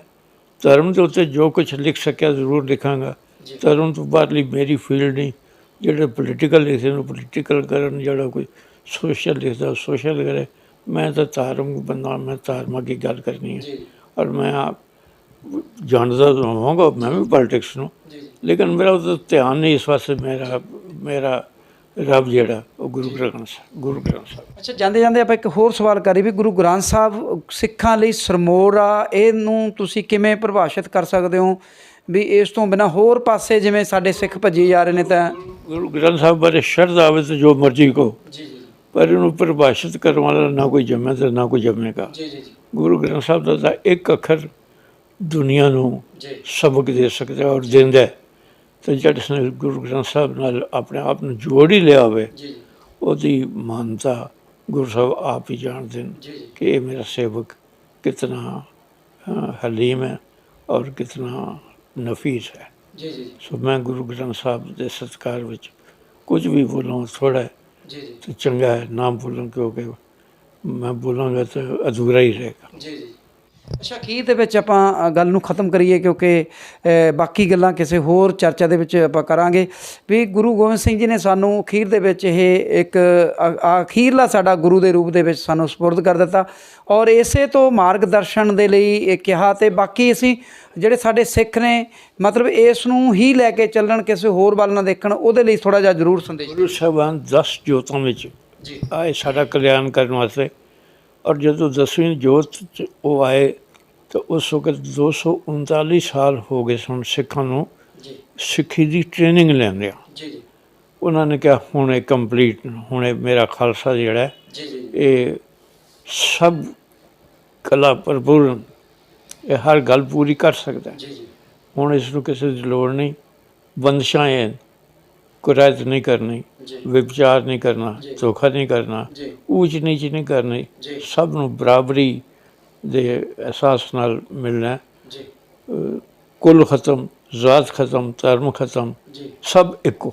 ਜੀ तो जिस गुरु ने मानस की याद सब है एक ही पहचान वो सिखाता हुए, मैं समझना उस तो क्रांतिकारी गुरु केड़ा हो सकता है, उस तो महान गुरु केड़ा हो सकता है। और उसकी वड्याई है, देखो सारा कुछ करने के बाद पंज प्यारे अमृत छकाने के बाद आप उन्होंने मुल्क जी डंडौत करके खड़े हो गए ਜੀ ਕਿ ਹੁਣ ਮਿਹਰਬਾਨੀ ਕਰੋ ਮੈਨੂੰ ਵੀ ਅੰਮ੍ਰਿਤ ਛਕਾ ਦਿਓ ਤਾਂ ਕਿ ਮੈਂ ਵੀ ਤੁਹਾਡੇ ਵਰਗਾ ਬਣ ਸਕਾਂ। ਜਿਹੜੇ ਇਸ ਦੇ ਬਾਵਜੂਦ ਅਜੇ ਵੀ ਭਟਕਣਾ ਦੇ ਵਿੱਚ ਨੇ, ਹੋਰੇ ਹੋਰੇ ਪਾਸੇ ਭੱਜੀ ਜਾਂਦੇ ਨੇ, ਉਹਨਾਂ ਨੂੰ ਵੀ ਜਾਂਦੇ ਜਾਂਦੇ ਕੋਈ ਨਾ ਕੋਈ ਆਪਣੀਆਂ ਇਸ ਅੱਜ ਦੀ ਇੰਟਰਵਿਊ ਦੇ ਮਾਧਿਅਮ ਤੋਂ, ਗੱਲਬਾਤ ਦੇ ਮਾਧਿਅਮ ਤੋਂ ਸੰਦੇਸ਼ ਜ਼ਰੂਰ ਦਿਓ। ਗੁਰੂ ਗ੍ਰੰਥ ਸਾਹਿਬ ਨਾਲ ਜੁੜਨਾ ਜੀ ਸ਼ੁੱਧ ਤੋਂ ਸ਼ੁੱਧ ਸੋਨਾ ਹੈ, ਜੀ ਜੀ ਉਸ ਨਾਲ ਜੁੜਨਾ ਹੈ। ਜੀ ਤਾਂ ਸੋਨਾ ਇਸ ਤਰ੍ਹਾਂ ਨਹੀਂ ਹੁੰਦਾ ਕਿ ਸੜਕਾਂ 'ਤੇ ਰੁਲਦਾ ਫਿਰਦਾ ਹੋਵੇ, ਜੀ ਜੀ ਉਹ ਤਾਂ ਬੜੀ ਮੁਸ਼ਕਲ ਹੀ ਪ੍ਰਾਪਤ ਹੁੰਦਾ ਹੈ। ਜੀ ਸੋ ਗੁਰੂ ਦਾ ਸਿੱਖ ਜਿਹੜਾ ਸੋਨਾ ਹੈ ਉਹਦੀ ਬਹੁਤਾਤ ਨਹੀਂ ਹੋ ਸਕਦੀ, ਜੀ ਜੀ ਲੇਕਿਨ ਉਹ ਟਾਪ 'ਤੇ ਜ਼ਰੂਰ ਹੈ, ਹਰ ਥਾਂ 'ਤੇ ਟਾਪ 'ਤੇ ਹੈ। ਅਤੇ ਮੈਂ ਸਮਝਦਾ ਜਿਹੜੇ ਨੁਕਤਾਚੀਨ ਉਹਨਾਂ ਦੀ ਵੀ ਕਮੀ ਨਹੀਂ ਹੈ। ਜੀ ਜਿਸ ਨੇ ਕੁਛ ਨਹੀਂ ਨਾ ਕਰਨਾ ਹੁੰਦਾ ਜੀ ਉਹ ਕਹਿੰਦੇ ਯਾਰ ਉਹਨੂੰ ਕਿਆ ਕਰੇ, ਸਾਨੂੰ ਆਉਂਦਾ ਸਭ ਕੁਝ। ਜੀ ਜੀ ਐਕਚੁਅਲੀ ਉਹਨਾਂ ਨੂੰ ਕੁਝ ਵੀ ਨਹੀਂ ਆਉਂਦਾ। ਜੀ ਇਸ ਵਾਸਤੇ ਸਾਨੂੰ ਉਹਨਾਂ ਦਾ ਬਹੁਤ ਮਗਰ ਨਹੀਂ ਪੈਣਾ ਚਾਹੀਦਾ, ਆਪਾ ਦੇਖਣਾ ਚਾਹੀਦਾ ਵੀ ਅਸੀਂ ਕੀ ਕਰਨ ਵਾਸਤੇ ਆਏ ਹਾਂ, ਜੀ ਜੀ ਕੀ ਕਰ ਰਹੇ ਹਾਂ, ਕੀ ਕਰਨਾ ਚਾਹੀਦਾ ਹੈ, ਮੰਜ਼ਿਲ ਕਿੱਥੇ ਤੱਕ ਨਸਰ ਹੋਈ ਹੈ, ਨਿਸ਼ਾਨਾ ਕੀ ਹੈ, ਉਹ ਫੁੰਡਿਆ ਜਾਣਾ ਜਾਂ ਨਹੀਂ ਫੁੰਡਿਆ ਜਾਣਾ, ਉਸ ਵਾਸਤੇ ਸਾਨੂੰ ਅਗਰਸ਼ੀਲ ਰਹਿਣਾ ਚਾਹੀਦਾ। ਜੀ ਸੋ ਇਹ ਮੇਰੀ ਵੀ ਜ਼ਿੰਦਗੀ ਇਸੇ ਗੱਲ 'ਤੇ ਆਧਾਰਿਤ ਹੈ। ਆਪ ਜੀ ਦਾ ਬਹੁਤ ਬਹੁਤ ਧੰਨਵਾਦ। ਤੁਸੀਂ ਬੜੀ ਵਧੀਆ ਜਿਹੜੀ ਗੱਲਬਾਤ ਆ ਉਹ ਜਿੱਥੇ ਆਪਣੇ ਜੀਵਨ ਦੇ ਉੱਤੇ ਜਿਹੜਾ ਸੰਭਾਲਣ ਵਾਲਾ ਇੱਕ ਵਿਸ਼ਾ ਸੀਗਾ ਉਸ ਨੂੰ ਉਸ ਦੇ ਉੱਤੇ ਆਪਣਾ ਪੂਰਾ ਖੁੱਲ੍ਹ ਕੇ ਵਿਚਾਰਾਂ ਰੱਖੀਆਂ ਨੇ। ਇਸ ਤੋਂ ਬਿਨਾਂ ਗੁਰੂ ਗ੍ਰੰਥ ਸਾਹਿਬ ਜੀ ਜਿਹੜਾ ਅੱਜ ਦਾ ਸਾਡਾ ਵਿਸ਼ਾ ਤੁਹਾਡੀ ਜੀਵਨ ਦੇ ਨਾਲ ਨਾਲ ਸੀਗਾ ਉਸ ਦੇ ਉੱਤੇ ਤੁਸੀਂ ਖੁੱਲ੍ਹ ਕੇ ਚਰਚਾ ਕੀਤੀ ਹੈ। ਅਤੇ ਦਰਸ਼ਕਾਂ ਨੂੰ ਵੀ ਅਸੀਂ ਅਪੀਲ ਕਰਦੇ ਹਾਂ ਕਿ ਗੁਰੂ ਗ੍ਰੰਥ ਸਾਹਿਬ ਸਾਡੇ ਕੋਲ ਇੱਕ ਸਰਮੋਰ ਗੁਰੂ ਨੇ ਜਿਸ ਤੋਂ ਮਾਰਗਦਰਸ਼ਨ ਲਿਆ ਜਾ ਸਕਦਾ, ਅਤੇ ਭਾਵੇਂ ਕਿ ਹੋਰ ਵੀ ਬਹੁਤ ਸਾਰੇ ਗ੍ਰੰਥਾਂ ਦੀ ਕਈ ਵਾਰੀ ਸਿੱਖਾਂ ਦੇ ਵਿੱਚ ਗੱਲ ਆਉਂਦੀ ਆ ਜਿਨ੍ਹਾਂ ਦੇ ਉੱਤੇ ਚਰਚਾ ਲੈ ਕੇ ਅਸੀਂ ਕਿਸੇ ਨਾ ਕਿਸੇ ਹੋਰ ਵਿਦਵਾਨ ਦੇ ਨਾਲ ਤੁਹਾਡੇ ਨਾਲ ਜੁੜਾਂਗੇ। ਅਤੇ ਉਹ ਚਰਚਾਵਾਂ ਗੁਰੂ ਗ੍ਰੰਥ ਸਾਹਿਬ ਤੋਂ ਹਟ ਕੇ ਜਿਹੜੀਆਂ ਕਈ ਵਾਰ ਚੱਲਦੀਆਂ ਨੇ ਉਹਨਾਂ ਦੇ ਉੱਤੇ ਜੋ ਸਾਡੀ ਗੱਲਬਾਤ ਹੋਏਗੀ ਉਸ ਨੂੰ ਦੇਖਣ ਲਈ ਸਾਡੇ ਨਾਲ ਲਗਾਤਾਰ ਜੁੜੇ ਰਹੋ। ਅੱਜ ਦੇ ਲਈ ਇੰਨਾ ਹੀ। ਅਤੇ ਬਾਕੀ ਡਾਕਟਰ ਸਰੂਪ ਸਿੰਘ ਜੀ ਅਲੱਗ ਅਤੇ ਉਹਨਾਂ ਦੇ ਜਿਹੜੇ ਲੜਕਾ ਰਮਨਦੀਪ ਸਿੰਘ ਜੀ ਅਲੱਗ ਨੇ, ਡਾਕਟਰ ਸਾਹਿਬ ਨੇ ਉਹ ਵੀ PhD ਕੀਤੀ ਉਹਨਾਂ ਨੇ ਵੀ, ਅਤੇ ਉਹਨਾਂ ਦਾ ਅਸੀਂ ਅਤੇ ਪੂਰੇ ਸਮੁੱਚੇ ਪਰਿਵਾਰ ਦਾ ਅਸੀਂ ਧੰਨਵਾਦ ਕਰਦੇ ਹਾਂ ਵੀ ਇਹ ਆਪਣਾ ਕੀਮਤੀ ਸਮਾਂ ਜਿਹੜਾ ਉਹਨਾਂ ਨੇ ਇੱਕ ਚੈਨਲ ਦੇ ਉੱਤੇ ਸਾਡੇ ਦਿੱਤਾ ਔਰ ਸਿੱਖਾਂ ਲਈ ਇੱਕ ਧਰੋਹਰ ਦੇ ਰੂਪ ਦੇ ਵਿੱਚ ਹਮੇਸ਼ਾ ਰਹੇਗਾ। ਗੱਲਬਾਤ ਭਾਵੇਂ ਲੰਮੀ ਆ ਪਰ ਬੇਨਤੀ ਕਰਾਂਗੇ ਕਿ ਦੇਖੋ ਔਰ ਦੂਜਿਆਂ ਤੱਕ ਵੀ ਇਸ ਨੂੰ ਸਾਂਝਾ ਕਰੋ। ਕਿਸੇ ਵੀ ਭੁੱਲ ਚੁੱਕ ਲਈ ਖਿਮਾ ਦੇ ਲਈ ਤੁਹਾਡੇ ਤੋਂ ਖਿਮਾ ਮੰਗਦੇ ਹਾਂ। ਅਤੇ ਜਾਂਦੇ ਜਾਂਦੇ ਡਾਕਟਰ ਸਾਹਿਬ ਅਖੀਰਲੀ ਗੱਲ ਕਰਨਾ। ਮੈਂ ਜ਼ਾਤੀ ਤੌਰ 'ਤੇ ਤੁਹਾਡਾ ਧੰਨਵਾਦੀ ਹਾਂ ਜਿਨ੍ਹਾਂ ਨੇ ਮੇਰੀਆਂ ਬੁੱਢੀਆਂ ਗੱਲਾਂ, ਲੰਮੀਆਂ ਗੱਲਾਂ ਬੜੇ ਪਿਆਰ ਨਾਲ ਸੁਣੀਆਂ, ਔਰ ਮੈਨੂੰ ਇਹ ਮਹਿਸੂਸ ਹੋ ਰਿਹਾ ਕਿ ਇਹਨੂੰ ਭਾਵੇਂ ਇਤਿਹਾਸ ਹੀ ਸਮਝ ਲਓ, ਪੁਰਾਣਾ ਰਿਕਾਰਡ ਹੀ ਸਮਝ ਲਓ, ਪਰ ਪੁਰਾਣਾ ਰਿਕਾਰਡ ਵੀ ਹੋਣਾ ਚਾਹੀਦਾ, ਉਹ ਸਾਡਾ ਬੇਸ ਹੁੰਦਾ ਹੈ। ਸੋ ਮੈਂ ਤੁਹਾਡਾ ਬਹੁਤ ਮਸ਼ਕੂਰ ਹਾਂ ਕਿ ਤੁਸੀਂ ਮੈਨੂੰ ਬੜਾ ਮਾਣ ਦਿੱਤਾ ਔਰ ਮੇਰੀ ਗੱਲ ਸੁਣੀ ਹੈ, ਔਰ ਅੱਗੇ ਵੀ ਕਿਸੇ ਮੌਕਾ ਮਿਲਿਆ ਤਾਂ ਅਸੀਂ ਇਕੱਠੇ ਹੋਵਾਂਗੇ। ਧੰਨਵਾਦ। ਅਤੇ ਬਾਕੀ ਡਾਕਟਰ ਸਾਹਿਬ ਤੁਸੀਂ ਵਿਚਾਲੇ ਕਹਿ ਰਹੇ ਸੀ ਵੀ ਕੋਈ ਇੰਨਾ ਲੰਮਾ ਸੁਣੇਗਾ, ਅਸੀਂ ਲੰਮਾ ਸੁਣਨ ਵਾਸਤੇ ਨਹੀਂ, ਅਸੀਂ ਤਾਂ ਜਿਵੇਂ ਤੁਸੀਂ ਇਹਨਾਂ ਨੂੰ ਸਟੋਰ ਕੀਤਾ ਹੋਇਆ ਕਿ ਗਿਆਨ ਨੂੰ, ਅਸੀਂ ਤਾਂ ਤੁਹਾਨੂੰ ਆਪਣੇ ਜਿਹੜੇ ਚੈਨਲ ਦੀ ਅਲਮਾਰੀ ਸੀ ਉਸ ਦੇ ਵਿੱਚ ਸਟੋਰ ਕਰਨਾ ਸੀ ਤੁਹਾਡੀ ਜ਼ਿੰਦਗੀ ਨੂੰ।